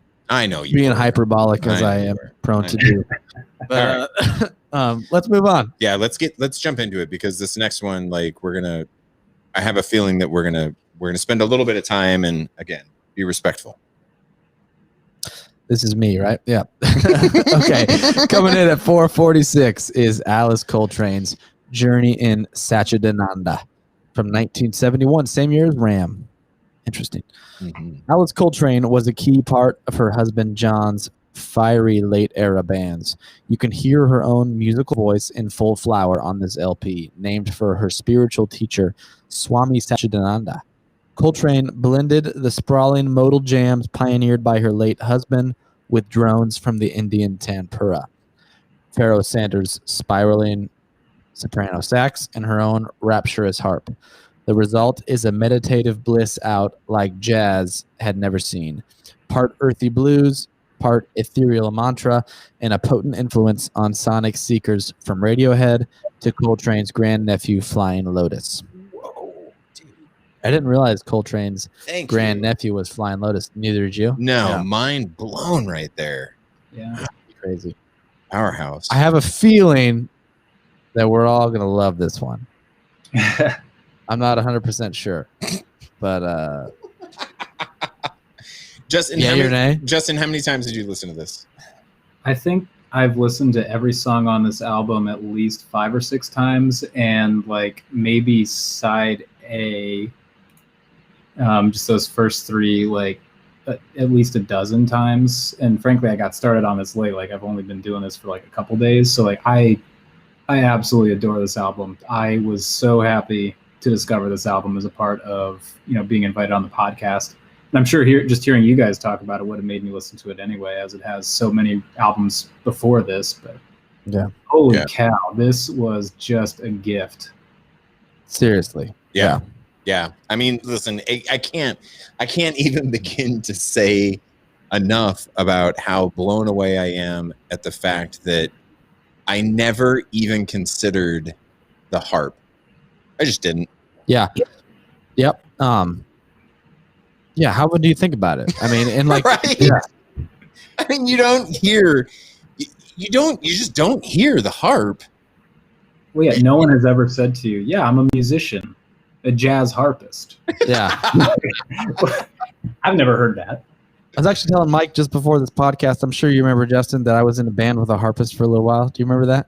I do. I have her phone number. Yeah. Okay. Yeah. Every now and again, I'll be scrolling through my phone and I'll see like her name followed by harpist in parentheses, and I'll always Yeah. I'm curious why you ended up with that number, but well, it's a funny story. I don't want to go into too many details, but she was set on setting me up with her daughter. oh yeah, I remember that. I totally do. We Yeah. don't need to name any names as far as telling who this harpist was, but all local people. yeah. Yeah, it didn't work out. Yeah. Not yet, it didn't. I'm going to say highly unlikely to ever pan out at this point. Yeah. This listen, for the uninitiated, this album it's what you would, I mean, you can't even describe it. It's a jazz record, and it has severe Eastern influences, like East Indian influences with the tempura that was mentioned. And that's basically just a kind of drone-ish type instrument. Kind of similar to a sitar. Yeah, similar But sound, but I read that it was a fretless sitar. Yeah. Like similar tonality, but it's like very much like not a melodic instrument. It's a No. drone instrument. It provides a backdrop for other instruments is what it does. yeah, basically. to be on the top. Yeah. And to me, it sounds like an instrument that should be played with a bow, is what it really sounds like to me, but it's not. Yeah. It's plucking, right? Yes. Yeah. It's Just continuously. just continuously Yeah. plucking to the point that it sounds like it's a bowed instrument.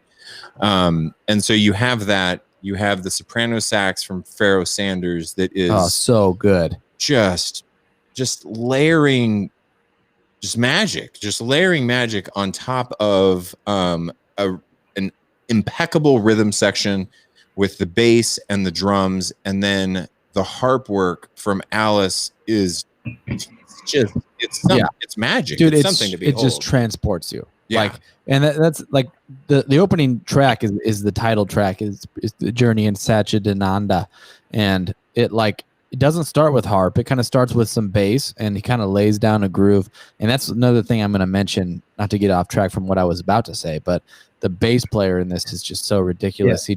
he lays these continuous grooves, and they're droney, but he embellishes on them. Mhm. They're simple, but he makes them impactful, you know. But all of a sudden the harp comes in, and it just, from the second that harp comes in, you know, you're just transported. Sorry, what were you going to say, Justin? I feel like I interrupted. I was just really happy you mentioned the bass player, because I think that he does such a service to this record by making it approachable.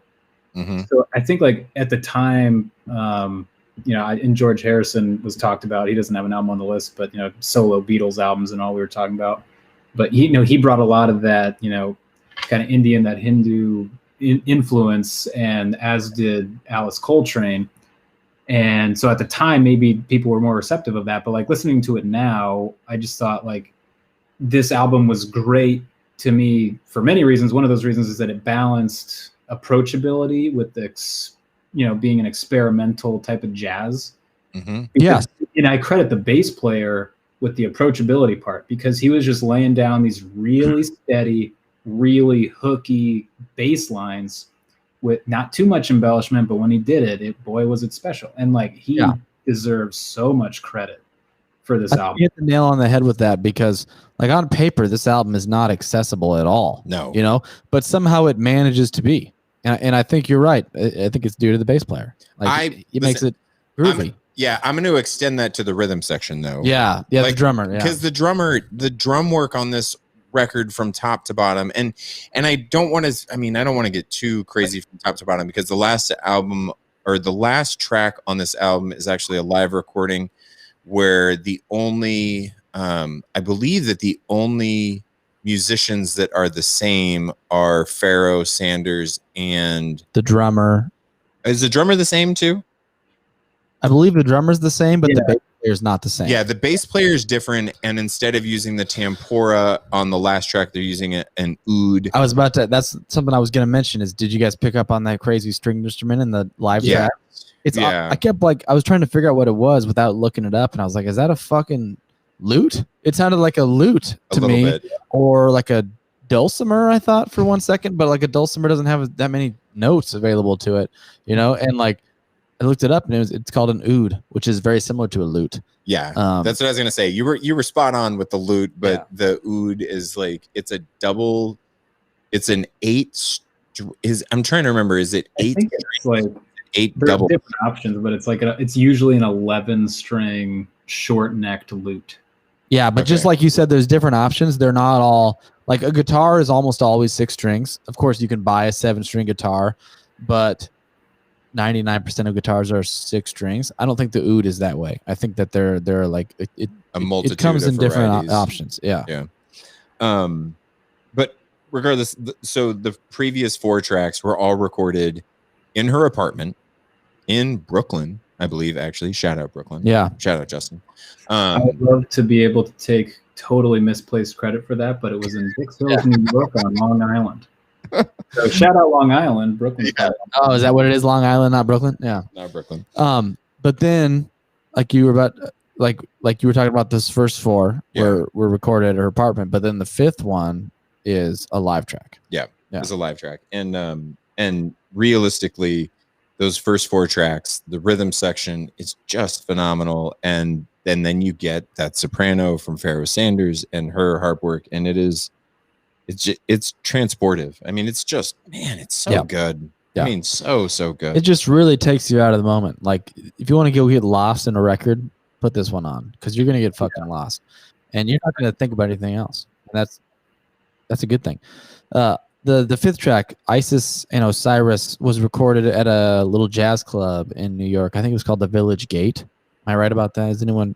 Are you up on that page, Justin? That is correct. That's correct. That was from memory. 100 points to Gryffindor. Yeah. You think I'm in Gryffindor? Yeah. I was just kidding. All right. I wrote down like what I wouldn't give to have been sitting in this club, like sipping on a cocktail and watching this shit go down. Yeah. You know what I mean? I mean, more realistically, Frank, I don't know. This album to me is more of like this is a trippy album, dude. Yeah. Yeah. I mean, it really is. I mean, it's really, really crazy. And if you can focus in on her harp work, it's a combination of insanely technical kind of runs and riffs. Yeah. But then if you listen to the second track, Shiva Loka, she does crazy chord work. Yeah. Like the chords that she's creating, it really made me think about the fact that a harp is basically a piano Mm-hmm. that the strings are being plucked with fingers as opposed to being struck with a striker. Pretty much. Yeah. And I'd never thought about a harp as just a piano that you pluck instead of a piano that you're playing keys on, but that's really what it is. And it's and I like that you brought up the runs that she was doing, because at first I was trying to come up with how I would describe her playing on the harp in particular, because she also played piano on this record. Yeah. But I was trying to figure out how to describe it, and at first I was thinking the word melodic was coming to mind, but then upon reflection, it's not really melodic, because like melodic is melody based. She's not really playing melody. She's playing these insane fast runs and glissandos, which a glissando, for those who don't know, is where you like glide from one note and you have a goal to get to the next, and you hit like all these notes in between really, really, really fast. It's not like particular to the harp, but it's done a lot on the harp, the glissando. Yeah. But she does a lot of these crazy runs and a lot of these harmonic things. So it's less melodic and more harmonic to me. Mm-hmm. You know?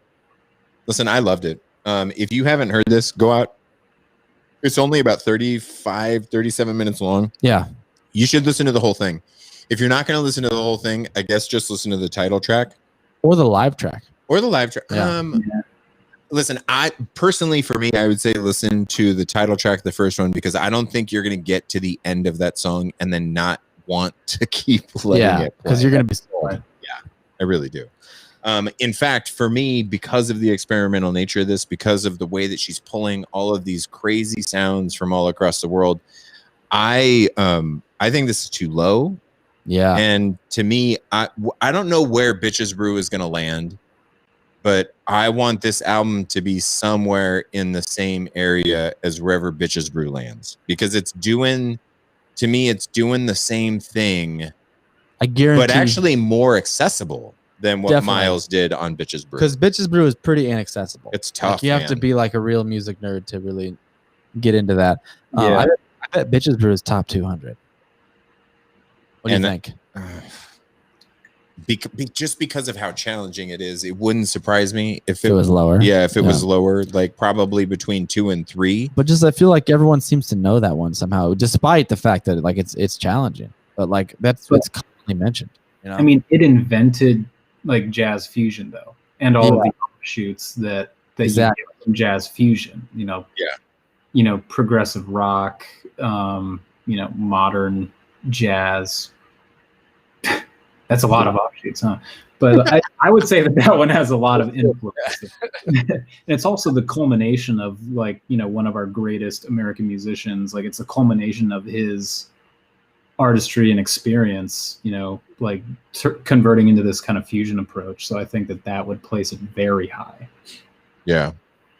Well, and listen, Bitches Brew did something with jazz that,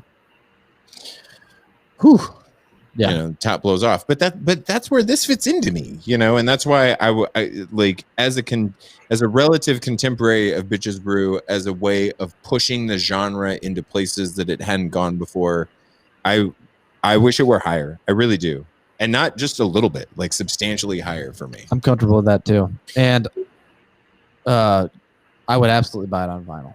I was telling JB before the podcast started, I added this to digital because I have a lot of jazz in my digital library that I'm more than happy to listen to. Yeah. And I've already ordered the vinyl. I was about to say that, but I wanted to let you say. Yeah. No. Do you own this on vinyl already, Justin? I do not. I am sure I will soon. You're going to hunt for it?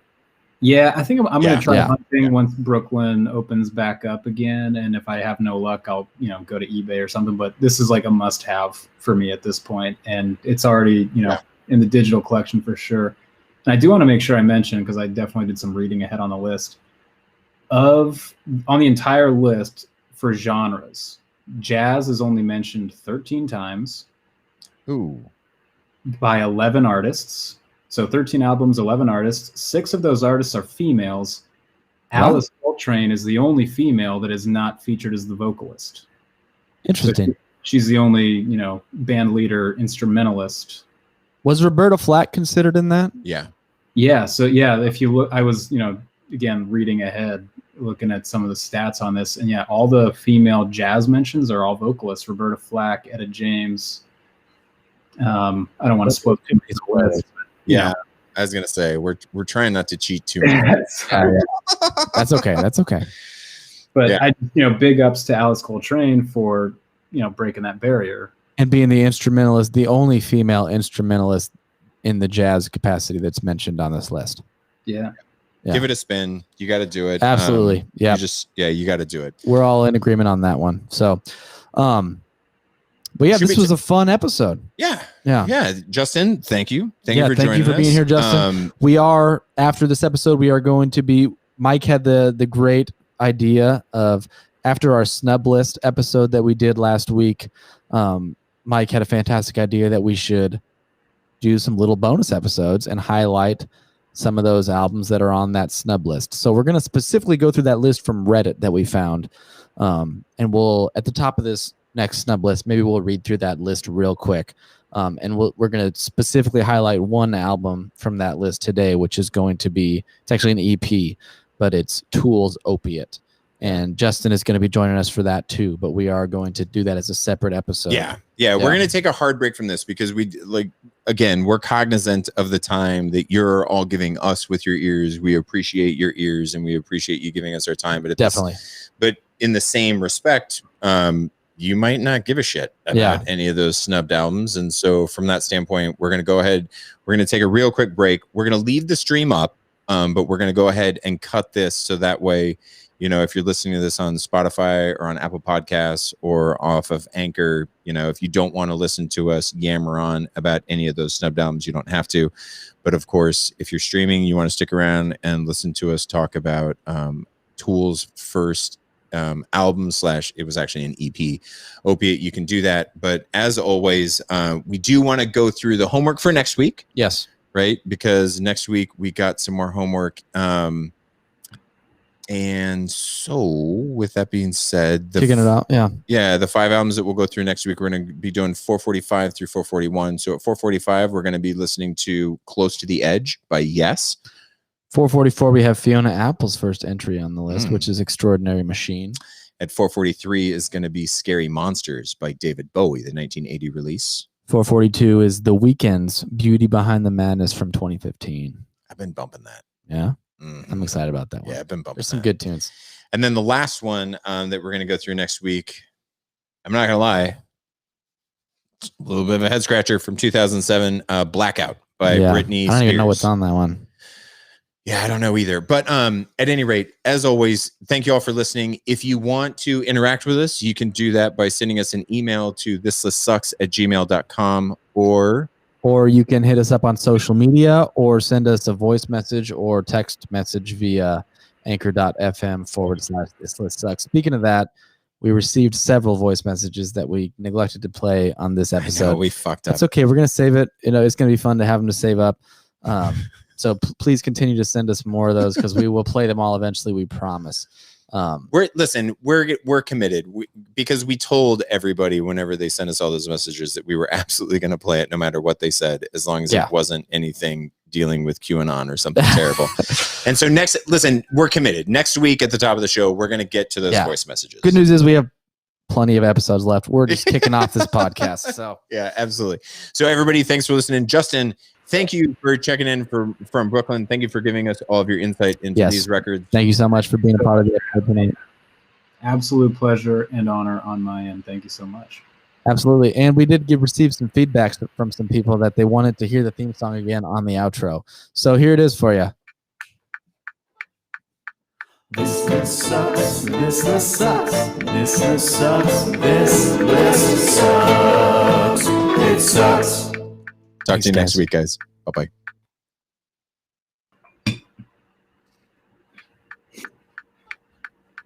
This list sucks. This list sucks. This list sucks. This list sucks. It sucks. Bonus episode. Welcome back. Welcome back again. This list sucks. I'm JB. I'm Mike. And Justin Handel is here again. Thank you for joining us again, Justin. Mm-hmm. Glad to be here.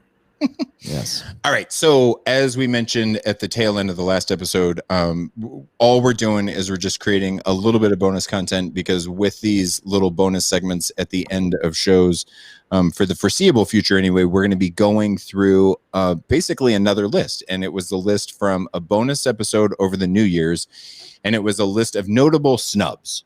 Yes. But in looking at that list of notable snubs, JB and I both realized that list also fucking sucks. Most lists do, and that one is no exception. Yeah. I mean, listen, I think that as we work our way through the snub list, that we're going to realize that, yes, some of these albums were snubs, but I think we're also going to realize that some of these albums deserve to be snubbed. Deserve to fucking be snubbed. Yeah. But the overarching theme that we realized is that if it's a list, it fucking sucks. That's right. Yeah. That's right. And so we're going to jump into we're going to do a couple of things. Yeah. So we're going to recap all of the contents of that list first. Yes. And then we're going to jump into the first album that we've decided to do on that list. Do we want to recap Rex's thoughts? Yeah. But before we even go there, after we got through number 450, we did read Rex's thoughts for Paul and Linda McCartney's Ram. But listen, Rex has been listening to all of this just like we have all the way through, just like Justin did this week. And he's been sending us weekly emails. He's actually ahead of us. Yeah, I know. Yeah. I know he is. Like, he's already done next week's homework. And so we don't want to, in any way, shape, or form, leave his thoughts out, because we appreciate it. And they're good. Yeah. He has great input on it. So we did read his thoughts on Ram, but we want to do a quick recap of his thoughts on the other 4 records. So I'm just going to basically read through his email. So for those of you who haven't listened to the other album, maybe skip ahead a minute, or the other episode rather, maybe skip ahead about a minute. But if you plan on listening to that, listen to this. So the White Stripes Elephant was another album from the last list, from the last episode. 449. Yep, 449.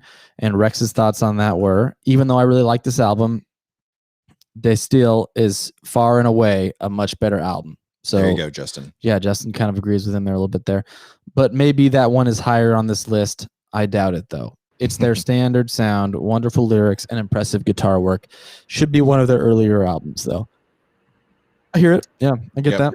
The guitar work on this deal, he should really check out John Mayer. Yeah. This is a different guy, though. Yeah, Justin. Different guy. Yeah. That's Lee Stamper of onlylee.com. Onlyfans.com/Lee Stamper. All right. Otis Redding, Dictionary Soul, coming in at 448. Rex's thoughts on that were, this album is the definition of soul. Great arrangement with the brass and keyboard. Otis's voice has such a dynamic range. You can feel the love in his delivery. Absolutely. I agree with that. It's energetic and mellow at times. More people should have been listening to this, man. So much beautiful soul in his words. Really love everything about this album, and perfect place on the list. Yeah. Pretty great summation of that. Yeah. Give me some Bad Bunny. So Bad Bunny, he did not agree with us. Well, he did cap it off, or start it off with, I hate auto-tune. Why use it? But then he said, with that being said, it's a pretty good album.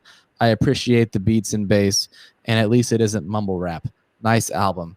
For those who didn't listen to the last episode, you might think, oh, I'll go listen to Bad Bunny. Don't do it. Do not fucking do it. Hey. If anybody wants to listen to Bad Bunny, they totally should. Okay. All right. Ever the diplomat. I know. That's what I was just going to say.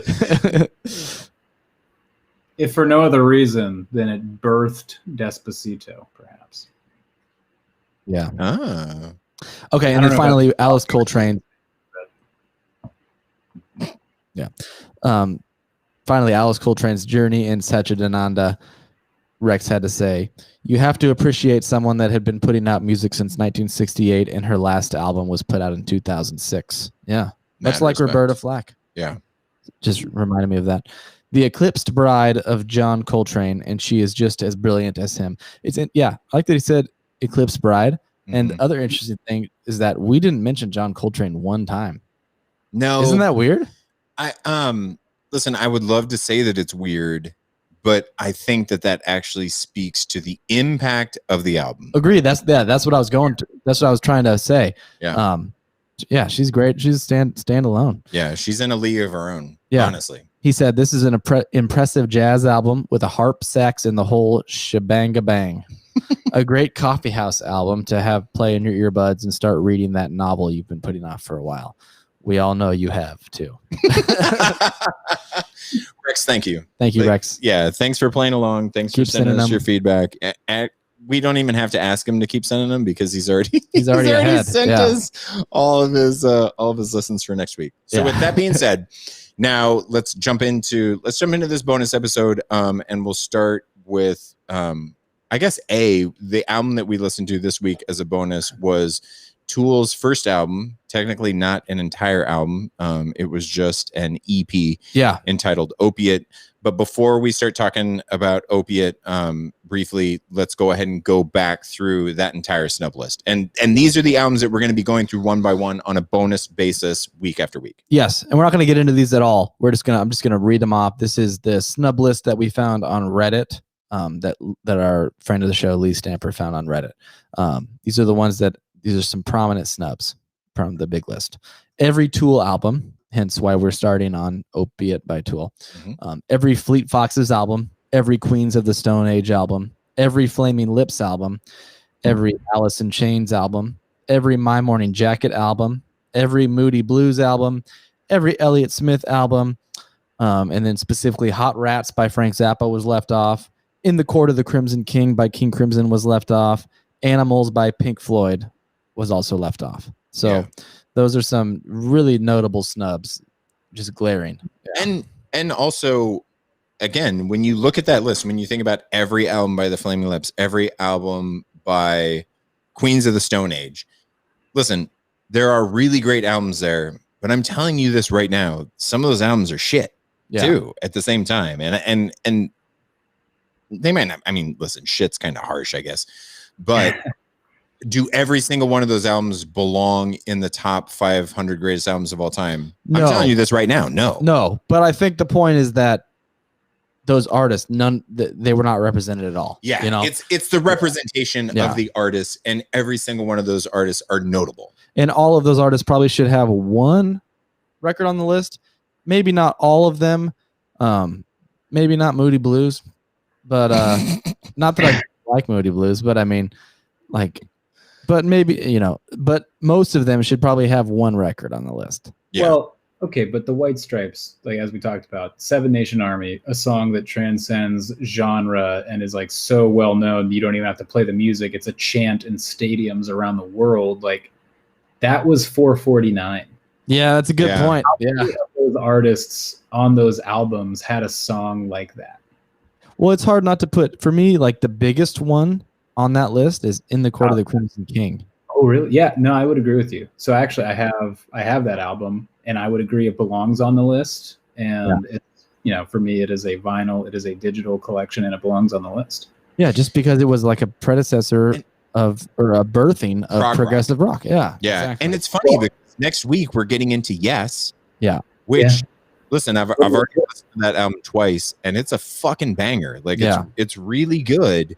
But at the same time, In the Court of the Crimson King, and I would like to draw attention to Alice in Chains, because you have a ton of grunge representation on this list. Yeah. Nirvana's high up. Nirvana's really high up and there. I love Nirvana. I do too, but nobody in grunge was doing harmonies. Yeah. There was no harmonies. Yeah, you're right. In any other grunge. And yet when you listen to any Alice in Chains record, if you don't pick up on the harmonies, you're deaf or just dumb, because that was they do spectacular harmonies between Jerry Cantrell and Lane Staley. Yeah, that's definitely worth noting. It's crazy that there's not a single Alice in Chains album on the list. Yeah. Speaking of that, though, we should have Justin back on for the Crimson King episode, I feel like. Ooh. You want to be on for that one, Justin? I would love to defend In the Court of the Crimson King because Peter Fripp is a genius, and Kanye West is on this list. I'm not going to say how many times because I feel like I might have had too many spoilers with some stats in the last part there, but Kanye West has albums on his list that sample King Crimson, and they're very high up, and that pisses me off that's true. I love Kanye West's music. I want to clarify his music versus his personal escapades. Yeah. But he's a genius musically. Yeah, I agree. He's a genius musically. Fuck you. Yeah, I mean, he sampled King Crimson, and those albums are featured on this, but yet King Crimson's not. And as you're talking about, yes, like is there progressive rock without King Crimson? And I say no. I say no as well. I'm sure someone else would have done it, but you know what? King Crimson did it. So it wouldn't be the current. Yeah, I mean, their brand of progressive rock just had a certain impact on the way things went. And to be super clear, they weren't always off this list. King Crimson was on. They were on the last one. Yeah, on the last iteration. Yeah. I'm relatively certain that they were on the 2012 iteration and on the original 2003. I didn't even realize there was a 2012 iteration. Well, and then Bad Bunny came out with the greatest trap rap album that I've ever heard, and they were like, "Something's got to go, guys. Got to be to create a list." Yeah. Okay. Before we talk all night, we should get into the record for this episode. Yes. Yeah. All right, and that's it for today, folks. Okay. Anyways, okay. So we were talking about Tool's Opiate is the first one we decided to get into for the snub list. So definitely a notable snub. This is the debut EP from Tool, an undoubtedly influential band. 1991 is when 91. Yeah, 1991 is when Opiate was released. It was released, I don't know, probably a year before their first LP, Undertow, came out in 1992. And that was the year I was born, 1991. Yeah. Well, listen, you share great company with a really good listen, it's a fascinating introduction into what Tool would eventually become. Not super long, six tracks. Yeah, less than a half hour. Yeah, less than a half hour. And for Tool, that's saying something because Undertow is their next shortest album, and I think Undertow comes in somewhere between 40 and 50 minutes. And then from that point forward, most of those LPs that Tool releases, they're long, right? Like long records. Over an hour. Yeah, not a ton of easily accessible radio hits, especially once you get into Enema and everything beyond Enema.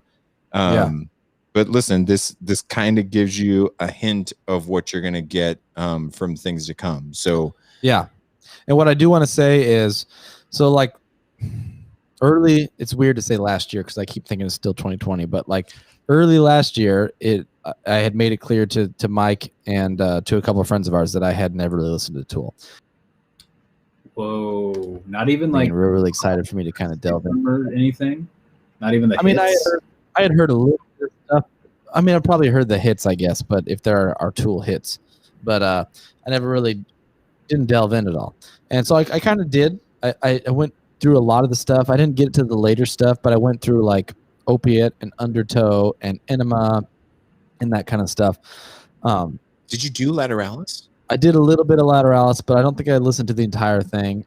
For some reason, I got sidetracked. Didn't do 10,000 Days. Didn't do Fear Inoculum at all. Yeah. And I like at the time, I got it. I kind of really, the one that I liked the most was Enema at the time, but I don't know if it really, like I thought it clicked. I was like, okay, I kind of get it. Like I like it a lot. There's a couple tunes I really like, but I gotta say for this week, fucking Tool clicked with me. Like literally, I fell in love. I listened to Opiate probably 7 times this week. Not kidding.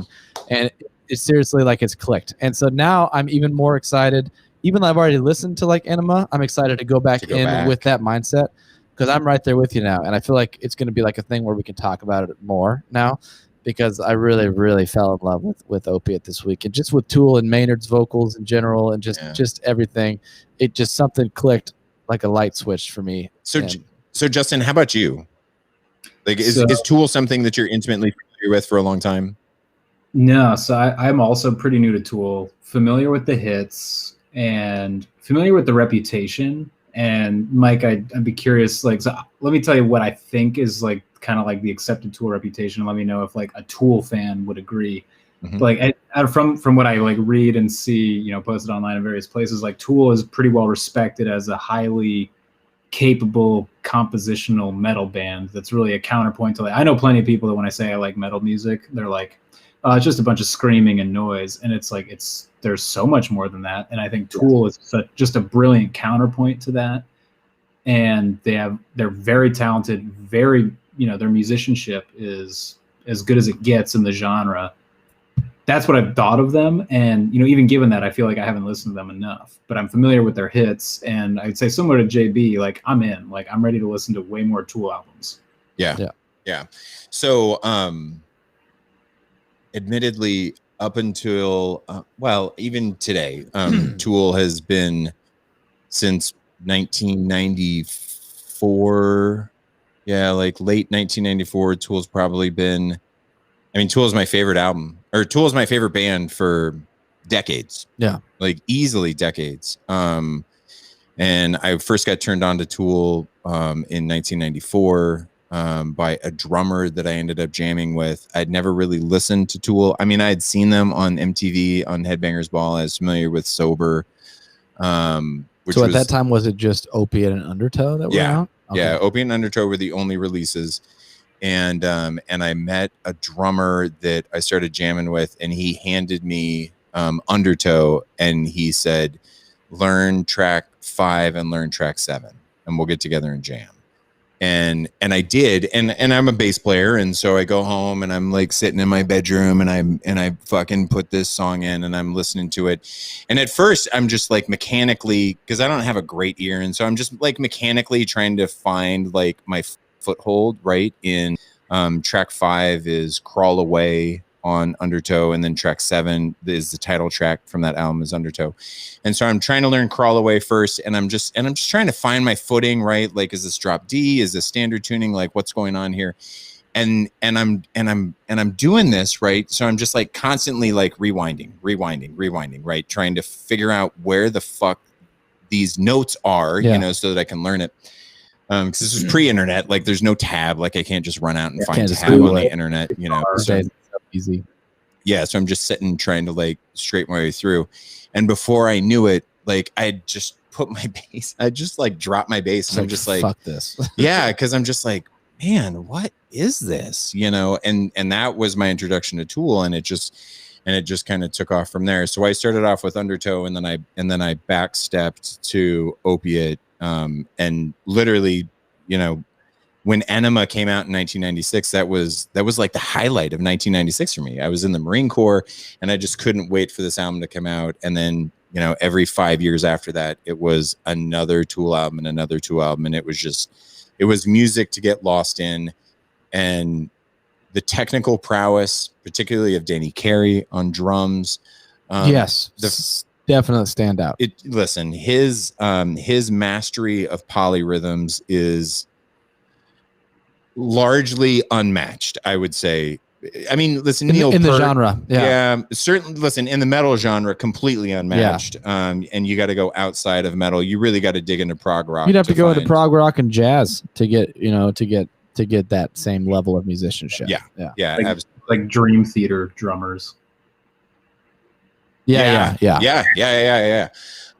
that's contemporary too. But what Dream Theater was doing was really pushing the envelope of real prog rock, right? Yeah. As opposed to trying to be more mainstream, because if you look at the influences of Tool, they reference King Crimson, right? They reference Rush, they reference all of these progressive metal bands, and they took it honestly to the nth degree. And this is, and you don't necessarily see that on Opiate, right? Because Opiate's raw. Like Opiate's pretty heavy metal-y. It's not like super, like I feel like whatever they kind of captured with more of the polyrhythm stuff in like Enema, I feel like that's kind of where that maybe started. I don't know if Undertow has a lot of that. Does it have a lot of that? Yeah. Does it? Okay. So I've listen, you get that here. No, I was straight up asking because I haven't listened to Undertow as much as I have Enema. So I wasn't like asserting. I was curious. Yeah. but like there's like that tribal sound that almost comes in Enema. You know what I mean? So the difference between the first 2 Tool releases and everything from Enema forward is the rhythm section changes. Okay. So what you got to realize is that Opiate and Undertow, Paul D'Amour was the bass player of Tool for those first 2 records, and then they fired him and they brought in Justin Chancellor. And when they brought in Justin Chancellor, like Justin is a lot better. Oh, really? Yeah. He's a lot better. And what it did is it tightened up the rhythm section in general. And they're a better band. Gotcha. They're a much better band with Justin Chancellor on bass than what they were with Paul D'Amour. Interesting, because I really liked the bass player on Opiate. I thought he was. What'd you say, Justin? I was saying I also really like the bass player, and I did read about this bass player switch, which I thought was like, it's pretty interesting because, you know, Tool in their music, at least from what I know, and thinking of you, Mike, trying to learn their songs on bass, like the bass is for this 4-piece, bass is a heavy burden. Yes. I mean, they're playing with the lead guitar a lot of the time, like matching the melody of the lead guitar. Yes. And so it's a tall order to play bass in Tool. And I thought on this EP, like Paul D'Amour, whatever it's gonna be.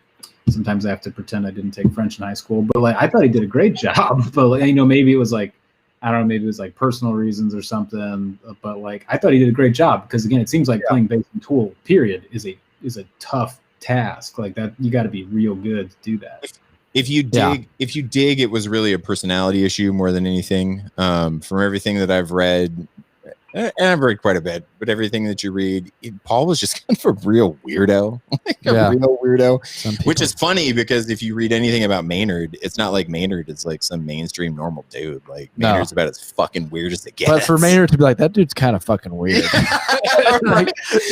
telling you something. It's telling you. But yeah, listen, when Justin Chancellor came in, he's just kind of kicked it up a notch. Yeah, absolutely. Dude, I love the live tracks on this record, and dude, for them to be playing this well live this early in their career is seriously impressive. You can barely tell a difference. I mean, despite the fact that you can hear the crowd and the little banter from Maynard and all that stuff, like was it Cold and Ugly? Is that right? Yeah. I can barely read my own handwriting. Cold and Ugly and Jerk Off were live tracks. They sound as good as the studio tracks in terms of the playing. Yeah. Obviously, the production. The production, right? You get a little bit of ambient noise because the live tracks were just recorded on a 4-track. You know what I mean? Like a fucking 4-track recording machine. Seriously. But they sound really good. They're executing what they do in the studio, which is already impressive. They're executing it really well live. Maynard's vocals, to me, especially on this particular EP, Maynard's vocals on Cold and Ugly and on Jerk Off, the 2 live albums, or the 2 live takes on here. Yeah. Magic. Yeah, they're so good. And I love the throw that Bob Marley wannabe motherfucker out of here. Yeah. Do you know who he's talking about, Justin? Yeah. So that was the moment. I think the first time I listened to Cold and Ugly was I was in the shower, and that was when Cold and Ugly and then Jerk Off came on. I was in the shower, and like, so, you know, like you kind of miss some things here and there, but then, you know, I really grabbed onto like how tight the group was. And like, I could not tell that it was a live track. And then all of a sudden at the end, I hear the banter, like, you know, like James Maynard Keenan, like talking in the microphone. I'm like, oh my God, that was a live track. Yeah. Like blew my mind. And yeah, I heard that, like, get that Bob Marley motherfucker out of here or whatever it was. Do you know who he was talking about? No, I don't. It was Zach De La Rocha that he's talking about. Yeah. Yeah. And they're friends, and he was at the show and he's fucking with them. That's funny. Yeah. It is funny. Like, and I recently, probably 2 or 3 years ago, Maynard did an autobiography, and I read through that, and it was fascinating to know like the other characters that he was running around with at the time. So Tom Morello was in that group that was running around at the Loft.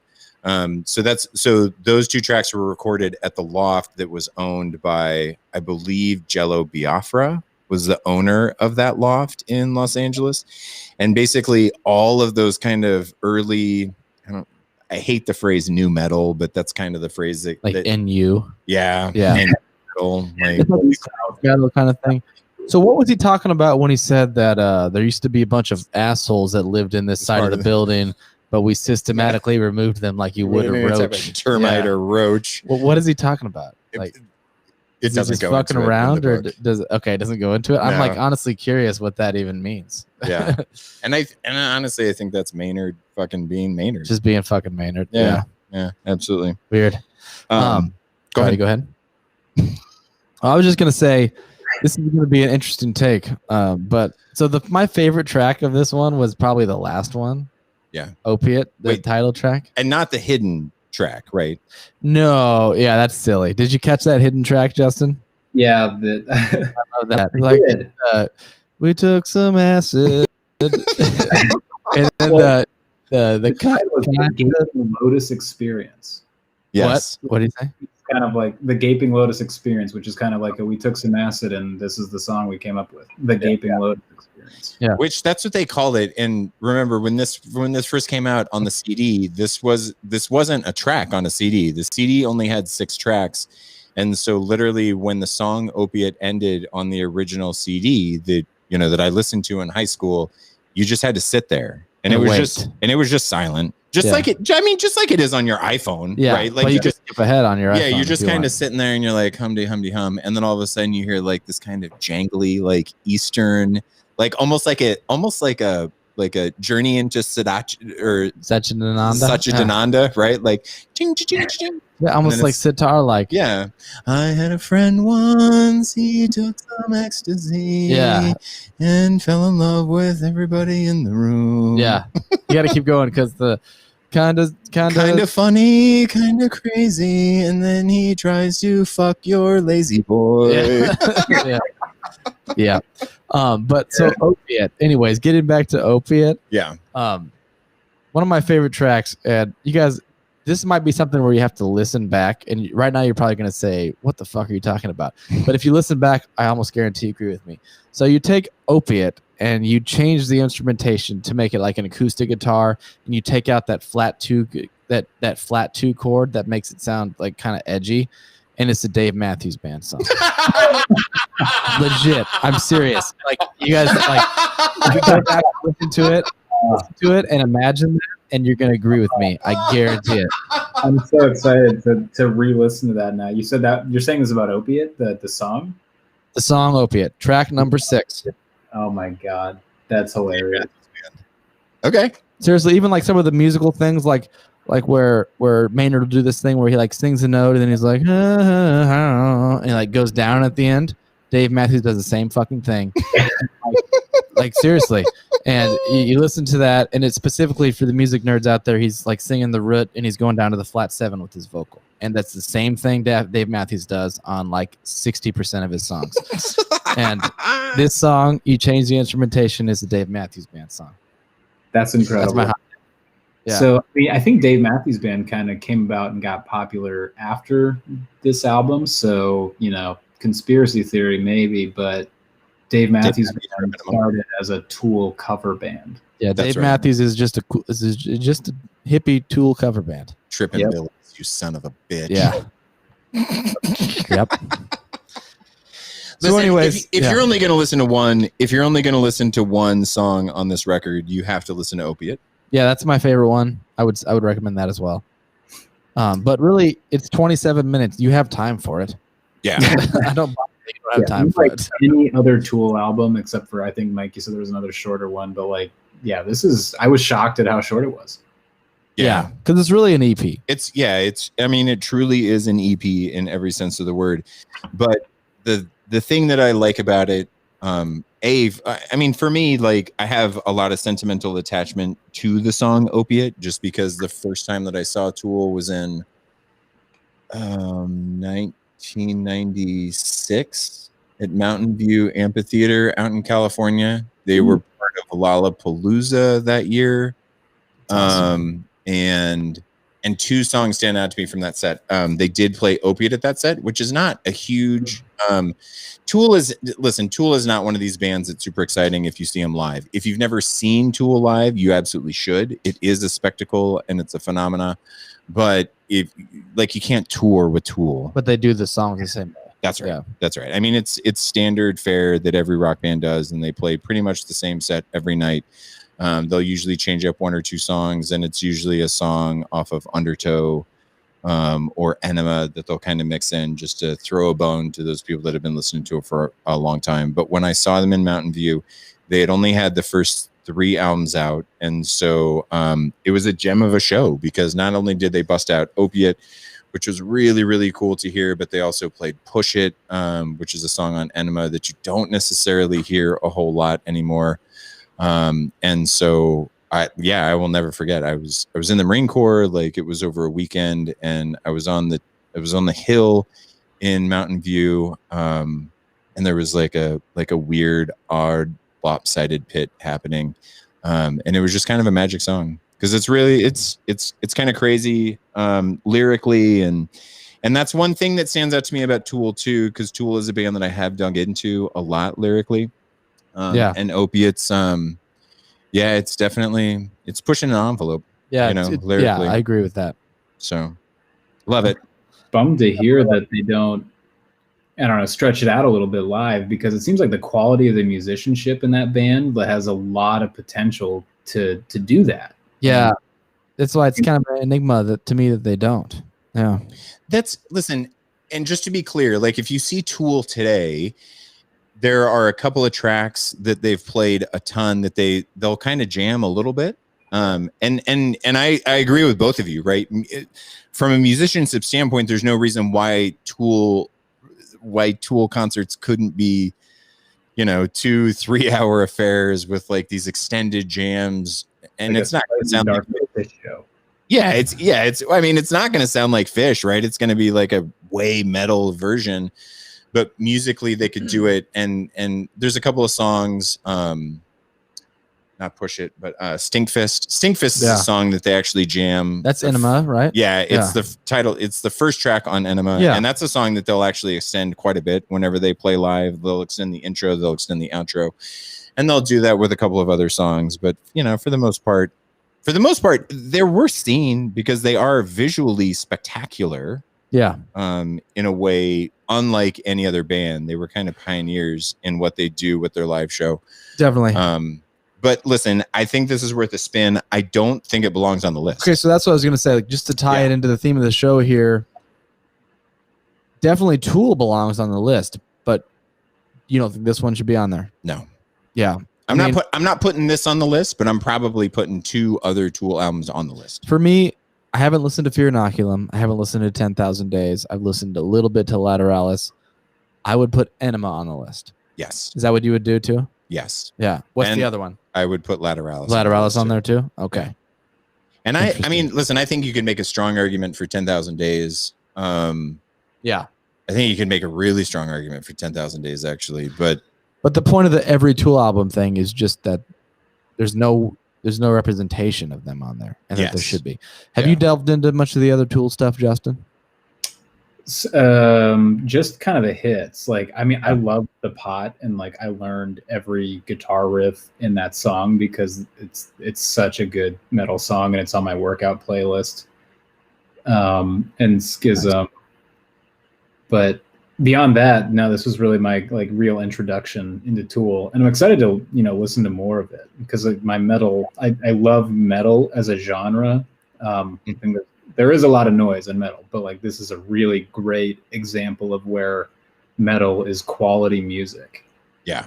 And especially, listen, if you're into polyrhythms, if you're into strange and bizarre time signatures, then you're doing yourself a disservice if you don't jump into Tool.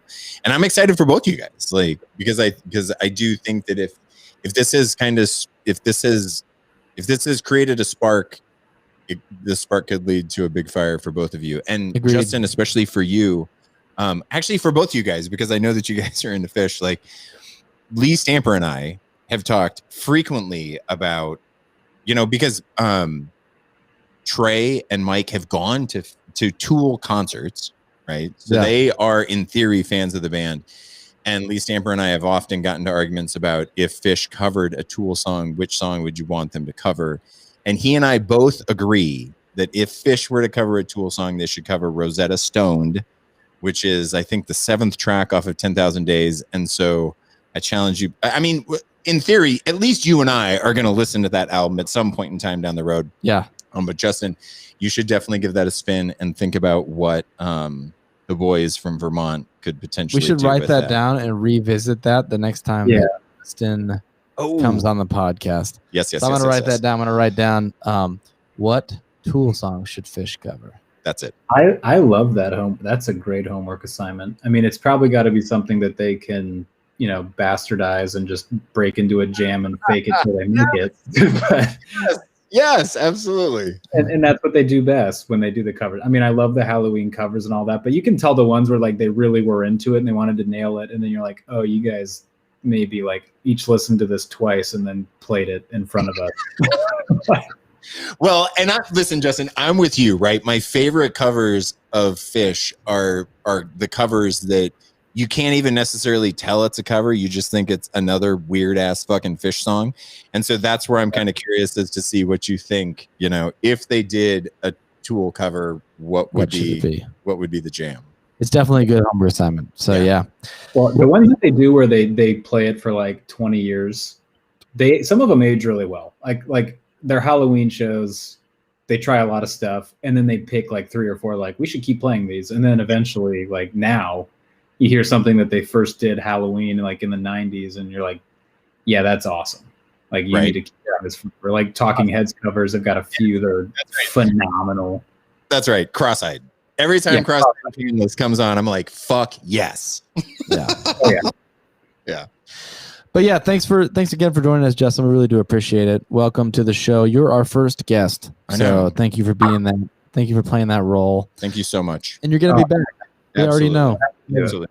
And everybody else, thanks for sticking around. If you listen to the bonus stuff, thank you. Next week we're gonna do another album off the Snub list, but we're not gonna do Tool. We're gonna do these in somewhat of a random order. Yeah. So should we give people homework? Let me look at the list here. Yeah, because let's do just to go in order. We don't like just because of the order the list is written in.